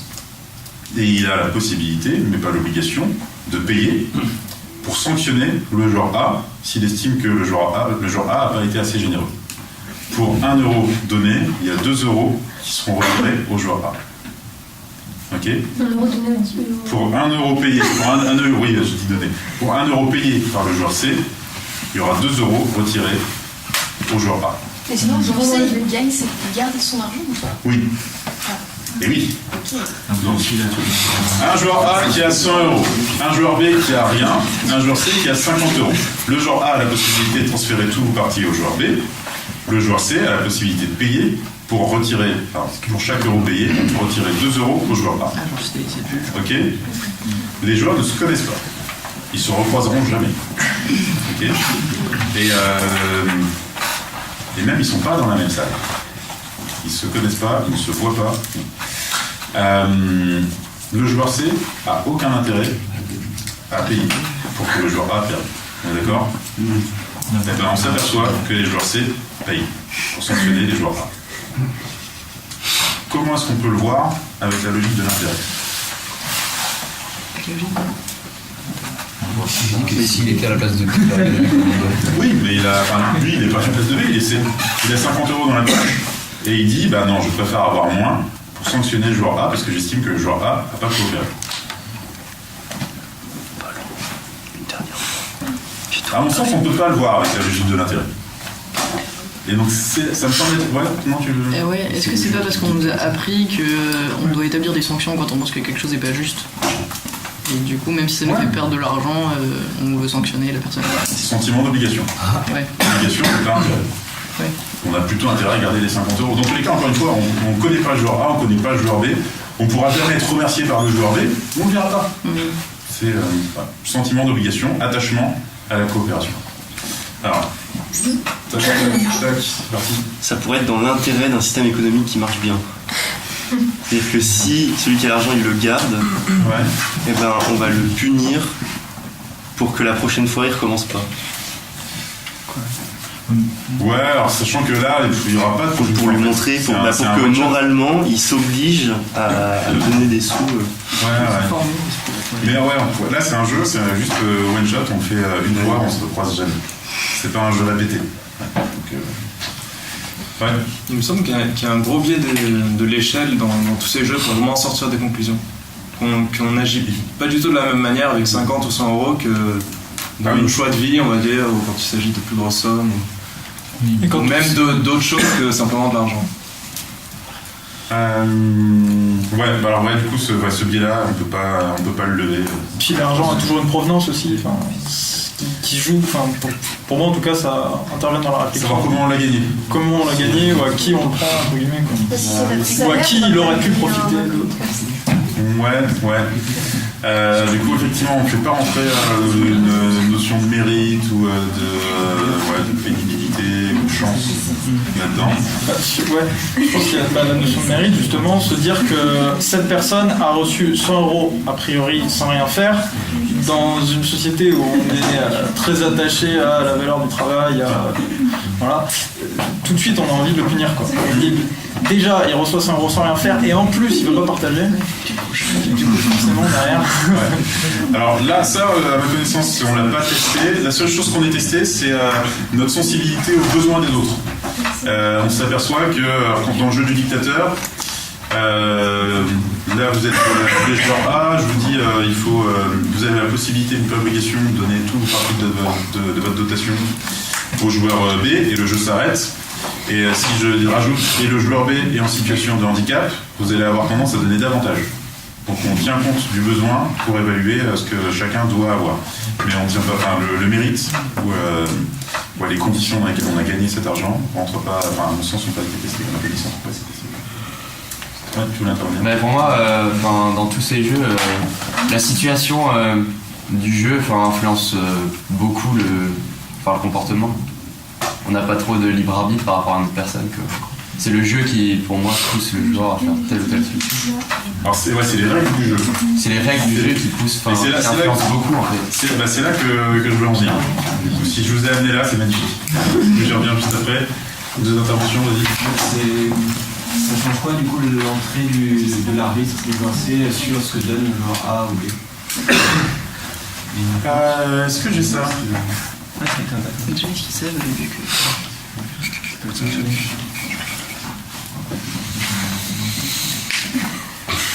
J'ai pas noté. J'ai pas noté les résultats. Ils doivent exister. Je les ai pas notés. Je peux vous donner les références de l'expérience. Ça doit pouvoir les trouver sur internet, sur Cam ou plutôt sur G-Store. Donc c'est en plus c'est des noms compliqués. Donc faire et Fischbacher.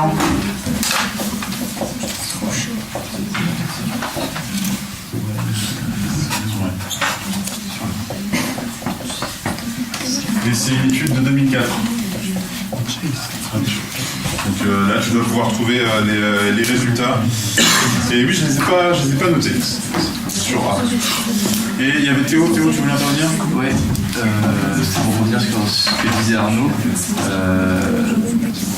est-ce qu'il y a moyen d'étayer ces résultats d'expérience à petite échelle avec des observations sur des États ou des régions plus grandes où on n'en tire vraiment que des conclusions à partir d'études à petite échelle? Ça paraît léger quand même pour tirer des conclusions sur le comportement naturel des gens. À mon sens, et du coup, ça rejoint ce que tu disais, il n'y a pas de comportement naturel. En fait, le comportement s'inscrit dans des règles, dans un cadre donné. Et donc mon raisonnement, c'est aujourd'hui, dans l'économie, on privilégie la concurrence. Et on a conçu tout un cadre qui facilite la concurrence, qui encadre la concurrence. Et l'objectif, c'est soyez en concurrence. Recherchez votre intérêt privé, les vices privés font les vertus publiques, etc. On a créé ce cadre-là, et c'est dans ce cadre-là qu'on évolue. Et suivant cette logique, c'est normal de rechercher son intérêt privé, effectivement. C'est même bon pour le système économique de rechercher son intérêt privé, il a été conçu comme ça. Mais on a très bien pu concevoir un autre système économique, basé non pas sur une règle de concurrence, mais sur une règle de coopération. Ouais. Comment on change le système économique? Très facile. Non, j'ai pas de solution en 5 étapes. Je vais vous montrer quelques exemples de fonctionnement alternatif. Mais déjà, pour étayer mon propos, je reviens. Alors, c'est une question qui a été posée la semaine dernière, je ne me souviens plus par qui. Je vous avais parlé de Christophe Darmanjard. Donc, je reviens sur des exemples donnés par Christophe Darmanjard.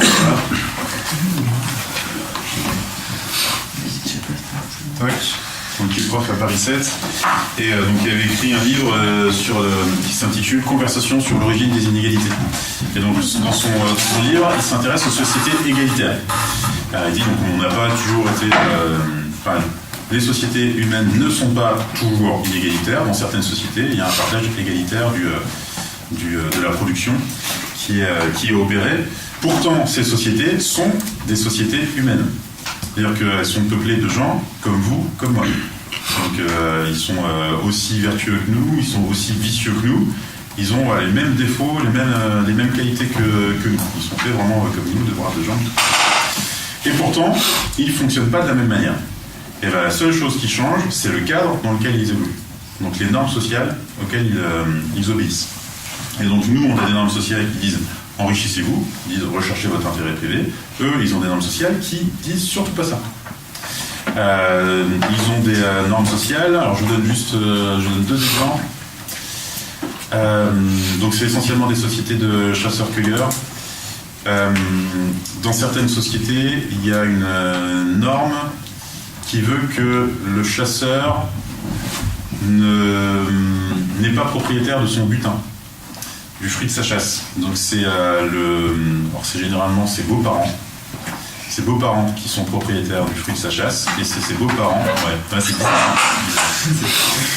ses beaux-parents qui sont chargés de partager le fruit de sa chasse avec le reste de la communauté, souvent à l'exception du chasseur. Souvent. Et ben ça oblige au partage. C'est une norme particulière qui fait que on est obligé de partager. Une autre règle, une autre norme, dans une autre. Je pourrais vous donner, en cherchant un peu les sociétés en question, mais sinon, allez voir Darmanjard. Une autre règle, alors ça c'est chez les Bushmen. Non, c'est pas chez les Bushmen, non, c'est en Amérique du Sud. Une croyance qui veut que le chasseur ne peut pas manger le fruit de sa chasse, sinon il va devenir malade.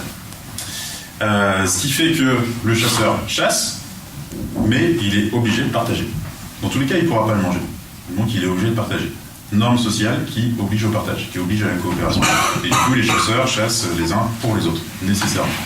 Donc imposer de la coopération comme ça. Sachant que, évidemment, en vrai, on tombe pas malade si on mange le fruit de sa chasse. Évidemment. Mais c'est vraiment une norme sociale qui prévient contre une maladie bien fréquente dans notre société, l'égoïsme. Du coup, on se dit, bah non, si on commence à chasser pour soi, que restera-t-il de la coopération? Et dernier exemple de norme.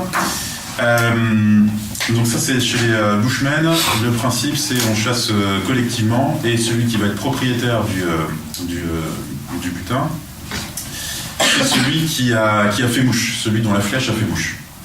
Et donc les chasseurs partent en groupe, ils chassent, ils attrapent une proie, personne ne dit rien. On laisse la flèche parler, on laisse le sang parler, on revient au village, on retire la flèche, on dit ah c'est une flèche de un tel. Et là, la règle, la norme, c'est qu'à aucun moment le chasseur peut dire ouah c'est encore moi qui fais mouche, je suis le plus fort, regardez, etc. Non. La règle, c'est le chasseur dit ouais, j'ai eu de la chance. J'ai eu de la chance. Donc du coup, ça, c'est aussi une norme sociale d'humilité qui favorise la coopération, systématiquement. Donc, tout ça pour dire que c'est des gens comme vous, comme moi, mais qui évoluent dans un cadre social qui est complètement différent, qui induit des comportements différents, favorables à la coopération. Ok ? Donc, si je dois résumer mon propos, la science... Vas-y. J'ai l'impression que ça fait comme tout à l'heure, où c'est... la nature humaine, c'est je parle pour mon intérêt, mais comme il y a un cadre social plus fort que moi, si je vais à l'encontre de ce cadre social, ça va à l'encontre de mon intérêt. Et que du coup, au final, avoir une société économique où ce qui privilégie, c'est pas l'intérêt personnel, ça doit être fixé au départ par des normes qui sont plus fortes que l'intérêt personnel. L'obligation. Ouais, mais c'est pas...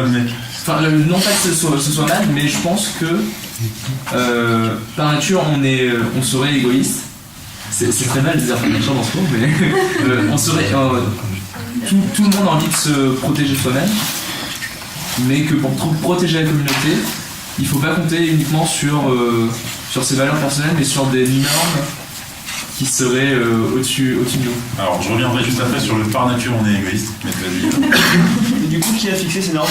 Tu dis, on est soumis à des normes qui vont surpasser notre intérêt personnel. C'est des normes qu'on a fixées collectivement, mais parce que également, si on se met tous dans cette salle, on se dit on fait un truc cool pour l'intérêt de tout le monde, la personne qui va s'opposer à ça va se sentir attaquée par les autres. Enfin, il est en position d'infériorité. La raison pour laquelle on dirait potentiellement on va faire un truc cool pour tout le monde, ce serait parce qu'il y aurait, je sais pas, par exemple Baptiste en tant qu'autorité de professeur, qui serait arrivé et qui aurait dit là vous mettez dans la salle et vous faites un truc cool pour tout le monde. Si nous on n'avait pas de normes sociales, jamais on arriverait dans la salle en se disant les gars, aujourd'hui on savait pas quoi faire, on va tous se mettre ensemble pour faire un truc cool pour tout le monde. Enfin le choix il est amené par quelque chose. Alors je vais envoyer des pistes de lecture là-dessus, vas-y. Mais moi je pense qu'ils se posent même pas ces questions parce que quand tu nais dans un cadre, bah, ça a toujours été comme ça, t'as vécu toute ton enfance comme ça. Et cette question, tu te la poses même pas parce que t'as pas vu ailleurs comment ça se passait. Donc pour eux, ils se la posent même pas, je pense, ces questions. Ouais. Alors là, si ça peut pas être saisi par la logique d'intérêt. Je reviens sur ton côté, on est égoïste. C'était peut-être mal dit. Hein. Là-dessus, il y a des études qui montrent que les enfants coopèrent. Les tout mômes à la crèche, ils font preuve d'empathie, ils s'aident, ils coopèrent. Ils n'ont aucun intérêt à faire. Ils pourraient être égoïstes. Ils ont envie de coopérer. Donc, ce que je veux dire, c'est... alors, je dis pas on est bon par nature. Mais je dis, de la même manière qu'on n'est pas bon par nature, on n'est pas égoïste par nature. De la même manière, dans les sociétés égalitaires, là, je vais vous donner quelques caractéristiques comme ça, il y en a qui trichent. Il y en a qui vont pas donner le fruit de leur chasse à leurs beaux-parents, etc. Ça arrive, évidemment. Mais simplement, les normes sont différentes. Ce qui fait que, dans l'ensemble, le comportement moyen, c'est pas le même que dans notre société. Donc, on est à la fois égoïste, on est à la fois altruiste. La question, c'est quelle est la part de notre caractère qu'on va encourager dans le cadre social. Bah, nous, dans l'économie aujourd'hui, on a fait le choix d'encourager la concurrence. On pourrait faire le choix inverse. Alors du coup, je finis, là, il reste un quart d'heure, je finis avec quelques exemples.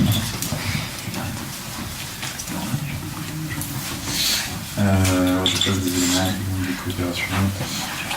Ouais, juste une illustration là-dessus. Aujourd'hui, on a une institution qui est, alors ça n'a plus s'appeler exactement comme ça, mais la DGCCRF, la Direction Générale de la Concurrence et de la Répression des fraudes. la consommation de la concurrence et de la répression des fraudes. Donc on a une institution qui est le gendarme de la concurrence. Donc qui est là pour dire est-ce que vous êtes bien en concurrence, est-ce que vous respectez les règles de la concurrence, etc. Ça c'est quand même symptomatique. Si on créait une DGCCRF qui serait la Délégation Générale de la Consommation, de la Coopération et de la Répression des Fraudes, on aurait une société radicalement différente. Mais on a une norme de concurrence. Donc ouais, l'enjeu ici serait de dire comment faire pour favoriser la coopération, pour sortir un peu du cadre économique classique. Ouais. Ça existe déjà, ça, c'est la sécurité sociale. Et puis pour lutter contre la concurrence, c'est pour éviter les entreprises privées, non? Ouais, oui, mais alors. Oui, mais alors les monopoles apparaissent que dans une logique d'intérêt égoïste. Alors quand je dis par exemple des délégations de la coopération, ce serait une coopération entre tous les acteurs. Là, les monopoles, c'est monopole d'un producteur contre les consommateurs, notamment contre donc, ses concurrents de petite taille et les consommateurs. Si on imagine des systèmes de production en partenariat avec les consommateurs, là on a une vraie coopération. Si vous prenez les sociétés coopératives d'intérêt collectif, c'est exactement ça. C'est réunir au sein de la même structure les salariés, les consommateurs, les usagers, les financeurs éventuels, les collectivités locales, les riverains, tous ceux qui ont intérêt à agir et faire en sorte que tout le monde délibère pour prendre les décisions dans l'intérêt de tous. Ça, c'est une vraie coopération. On n'est pas dans une logique de monopole. On pourrait généraliser ce fonctionnement-là. Ouais. Mais plus on est nombreux, plus c'est difficile de délibérer. Ouais, plus on est nombreux, plus c'est difficile de délibérer. Après, il y a des outils qui existent toujours pour prendre des décisions. À titre d'exemple, donc je vous disais, à partir de combien je dirais que c'est plus possible? Une dizaine. Une dizaine? Bon, alors facile, comme challenge facile à relever. Donc, je sais pas si je vous en ai parlé, j'ai dû vous en parler, je crois. Avant d'enseigner, donc moi j'ai bossé dans une coopérative. Enfin, j'ai monté avec des copains une coopérative, donc une société coopérative d'intérêt collectif pour le coup, qui bosse sur la distribution de produits agricoles locaux en circuit court, sur le modèle des AMAP, un système de panier, tout ça. Donc c'est ici il y a les adhérents qui sont tous qui sont coopérateurs, il y a les salariés, 8 salariés qui sont coopérateurs, il y a les 50 producteurs qui sont coopérateurs, les adhérents qui sont 750 et on doit prendre des décisions. Et l'objectif c'est qu'on prend les décisions dans l'intérêt de tous systématiquement et on y arrive. Donc à 800 à peu près, un peu plus de 800. Ça tourne. Alors, vas-y. Mais du coup, au final, prendre des décisions, c'est peut-être pas le problème, mais c'est peut-être tous faire entendre sa voix, enfin faire entendre son point de vue. Non? Ouais, bah là-dessus, c'est là-dessus qu'il y a des outils qui existent où on commence par discuter chacun en petit groupe, et puis après on échange ce qui a été fait dans les petits groupes. Enfin, ça, c'est vraiment des techniques d'organisation. C'est possible. C'est possible de. Et c'est possible à l'échelle nationale, par exemple?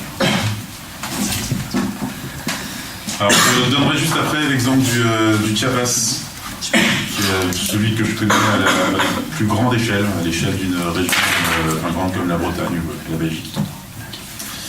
C'était juste pour faire remarquer que ton exemple, c'est un peu ce qu'il disait en voulant globaliser à l'échelle nationale, donc ça marche parce que c'est 800 personnes qui ont fait la démarche d'adhérer à ce système-là. Donc ils sont de base volontaires pour entrer dans une démarche de coopération. C'est pas représentatif de l'ensemble de la population.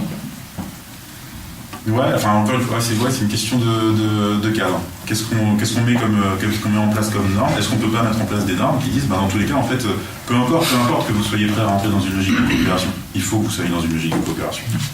La concurrence, c'est pas une option. Vous pourriez imaginer ça. Une dictature.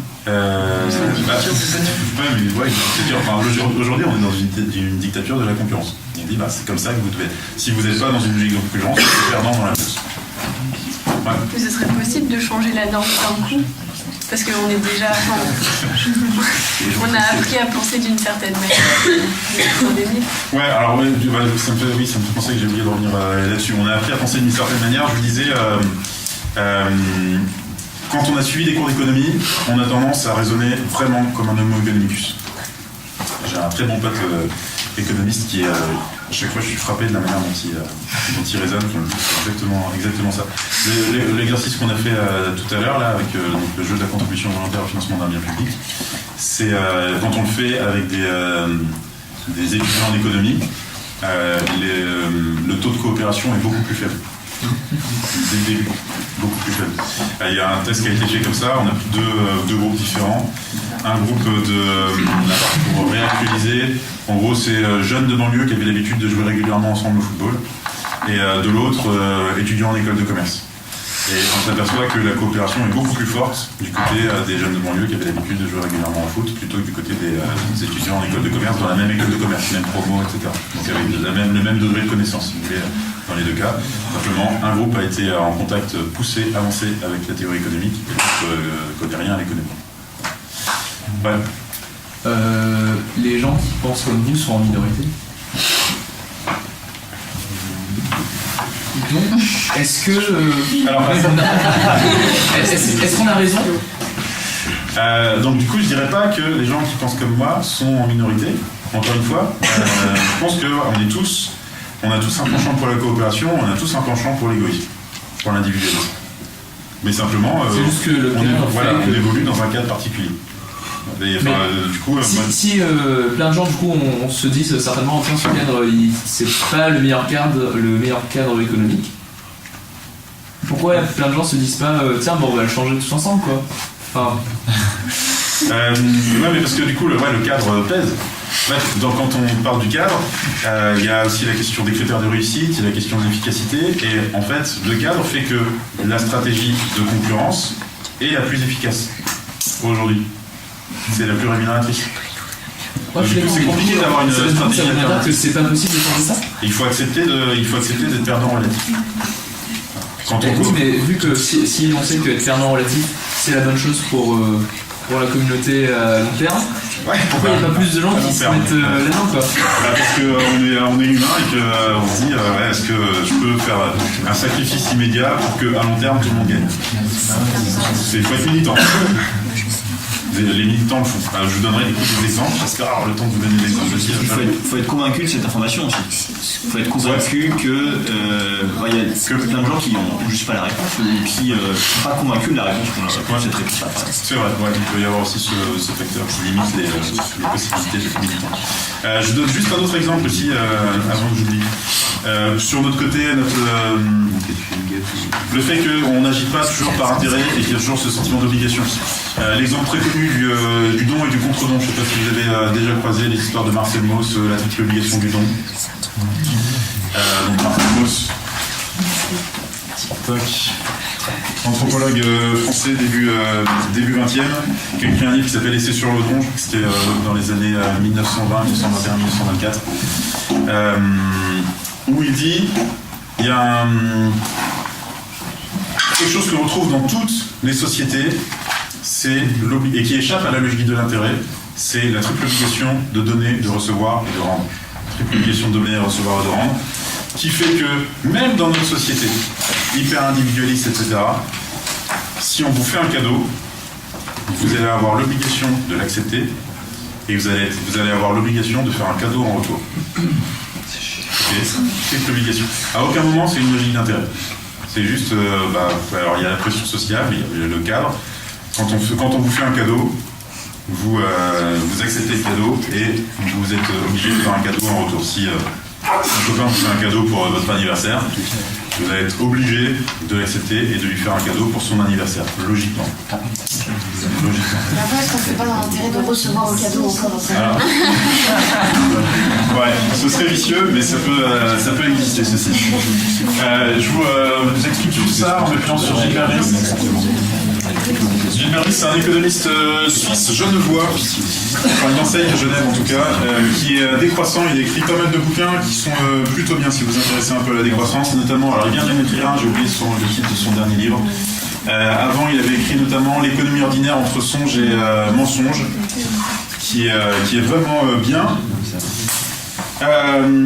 Lui, donc, il reprend cette logique de don et de contre-don. Il dit logiquement, si vous êtes poli, on vous fait un cadeau, qu'est-ce que vous répondez? Merci. Non, logiquement, si vous êtes vraiment poli. Fallait pas. Ouais, merci. Il fallait pas. Dans ce fallait pas, on s'assure que le don est bien gratuit. Il n'y avait pas, en fait, parce que dit, pour préciser, Gilles Paris qui dit, on a cette triple obligation de donner, de recevoir et de rendre, et on a tout un rituel social qui est là pour faire comme s'il n'y avait pas cette obligation, pour gommer cette obligation. Donc il fallait pas. Non, tu n'étais pas obligé de me faire un cadeau. Logiquement, la personne qui vous fait un cadeau, une fois que vous lui avez dit il fallait pas, qu'est-ce qu'elle vous répond? Si, c'est normal.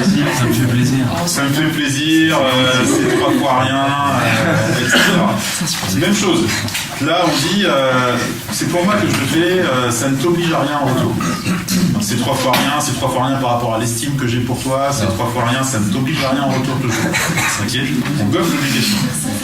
Et logiquement, à ce moment-là, vous dites merci. Et dans le merci, il y a je suis ton obligé, je te dois quelque chose. Oui, les mots sont importants. Je suis ton obligé, je te dois quelque chose, je reconnais ma dette. Et donc, logiquement, après, vous lui refaites un cadeau. Alors, le cycle du don, c'est vous faites un cadeau d'une valeur supérieure qui va l'obliger à son tour à faire un cadeau, en gros, pour maintenir le lien social. Donc, ce que dit Marcel Mauss, c'est la triple obligation du don, c'est un des fondements du lien social. C'est ça qui fait qu'on maintient en permanence la dette, ce qui fait qu'on garde le contact.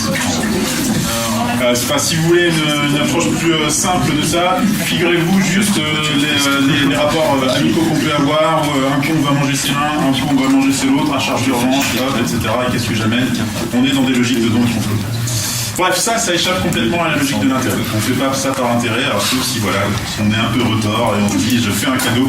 Ça c'est ce qu'on appelle le don-échange. On fait un cadeau en se disant comme ça je profite de l'obligation de rendre et j'aurai un cadeau d'une plus grande valeur. Mais c'est vraiment suisse. Du coup en 2 minutes, je vais juste vous donner en 2 minutes des pistes avec. Ça va être des pistes de lecture. Je vous donne, pour finir. Non. Des pistes de lecture. François Flahault. François Flahault, philosophe que j'aime beaucoup. Il a écrit plusieurs livres. Je vous conseille notamment Le paradoxe de Robinson, où il fait une critique de l'individualisme. Alors pas penser comme un égoïsme, mais comme l'idée que l'individu est souverain et précède la société. Donc c'est nous décidons souverainement de vivre en société et cette conception moderne de l'individualisme. Lui dit clairement, en fait, on vit en société, on est en société, la société est la condition d'existence des individus. Donc c'est si on a un sentiment, il y a un livre qui s'appelle le sentiment d'exister. Si on a le sentiment d'exister, c'est parce qu'on vit en société. Suivant le cadre qui va nous être donné, on va se comporter différemment. C'est un bouquin qui est très bien, très court, Le paradoxe de Robinson, que je vous conseille vivement. Ensuite, sur le chat, parce que je ne vais pas avoir le temps de développer, je vous donne quelques pistes de lecture. Jérôme Bachet, qui a écrit plusieurs livres où il parle du Chiapas. Je pense notamment à Adieu au capitalisme. Et puis un autre livre dans lequel il a écrit un article qui s'appelle Misère de la politique. Et donc il explique comment ça fonctionne au Chiapas. Donc le Chiapas, c'est une région du Mexique. Au sein de laquelle il y a une partie de la population qui est entrée en sécession. Donc il y a eu un soulèvement en 1994, le 1er janvier 1994, il y a une partie de la population qui a dit nous on arrête, on ne fait plus partie du Mexique, on arrête et on fait autre chose, on fait un autre système économique en développant autant que possible l'autonomie et en remettant en cause les rapports de pouvoir. Donc ils sont pas proprement parlé dans un État, ils partent du principe que le pouvoir ne doit pas être descendant mais ascendant. C'est la base qui est au pouvoir et les représentants qui sont au service, qui obéissent à la population. Donc ça fait depuis 1994 qu'ils ont fait le soulèvement, depuis 2004 ils ont adopté leur nouveau fonctionnement, qui est assez intéressant. Donc beaucoup plus horizontal, avec la possibilité de révoquer les représentants qui considèrent vraiment leur poste comme une charge. Ils n'ont pas plus de privilèges que les autres. Il y a des assemblées, donc pour la prise de décision à beaucoup, il y a des assemblées communautaires qui prennent des décisions Donc plusieurs assemblées communautaires, ensuite les décisions sont mises en commun, etc. Avec des possibilités d'aller-retour réguliers. Là où ils sont intéressants aussi au Chiapas, c'est qu'ils sont rentrés dans une logique de démonétisation des activités. Au Chiapas, par exemple, il y a des médecins, mais les médecins ne sont pas payés. Les représentants, d'ailleurs, non plus ne sont pas payés. Ils sont rentrés dans une logique aussi de déspécialisation. Du coup, on n'a pas des gens, il n'y a pas une division poussée du travail. Tout le monde, alors c'est pas que tout le monde fait tout, mais tout le monde doit avoir la possibilité de tout apprendre et de tout faire, sans que certains soient propriétaires de certains savoirs, etc. Bref, je vous invite à lire Jérôme Bachet, donc ces deux livres. Il a fait également des conférences qui sont disponibles sur Internet, vous pouvez voir, ça explique assez bien le fonctionnement. Et puis la dernière chose, le dernier conseil que je peux vous donner, c'est d'aller voir du côté des coopératives intégrales et des coopérations intégrales, sachant qu'il y en a il y a des groupes qui se développent en ce moment à Lyon. C'est assez rare, donc c'est plutôt une chance. Le principe de la coopérative intégrale et des coopérations intégrales, c'est essayer autant que possible de sortir de l'économie en répondant collectivement aux besoins. Donc se poser collectivement toutes les questions économiques, de quoi est-ce qu'on a besoin, qu'est-ce qu'on doit produire, qui doit produire, dans quelles conditions on doit produire et comment on doit accéder au produit, comment on va répartir le produit. Donc c'est ça les questions qui sont posées au sein de la coopérative, des coopératives intégrales. Et là, dans le cadre des coopérations intégrales lyonnaises, l'objectif c'est répondre à toutes ces questions sans avoir recours à la monnaie et en faisant de l'autoproduction dirigée avec un partage du fruit de la production systématique.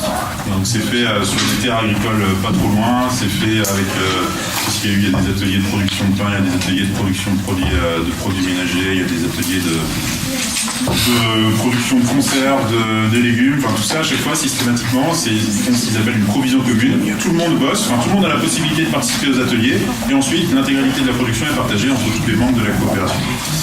Là aussi, donc, c'est pour sortir des catégories économiques de travail, d'emploi, d'échange, etc., pour entrer dans des logiques de production et de partage, autant que possible. Je vais très très vite, mais l'idée est là. Bon, je m'arrête, le temps est échu. Alors, j'espère que ça a remis des choses en cause. C'est objectif. Et puis voilà, bonne continuation pour la suite.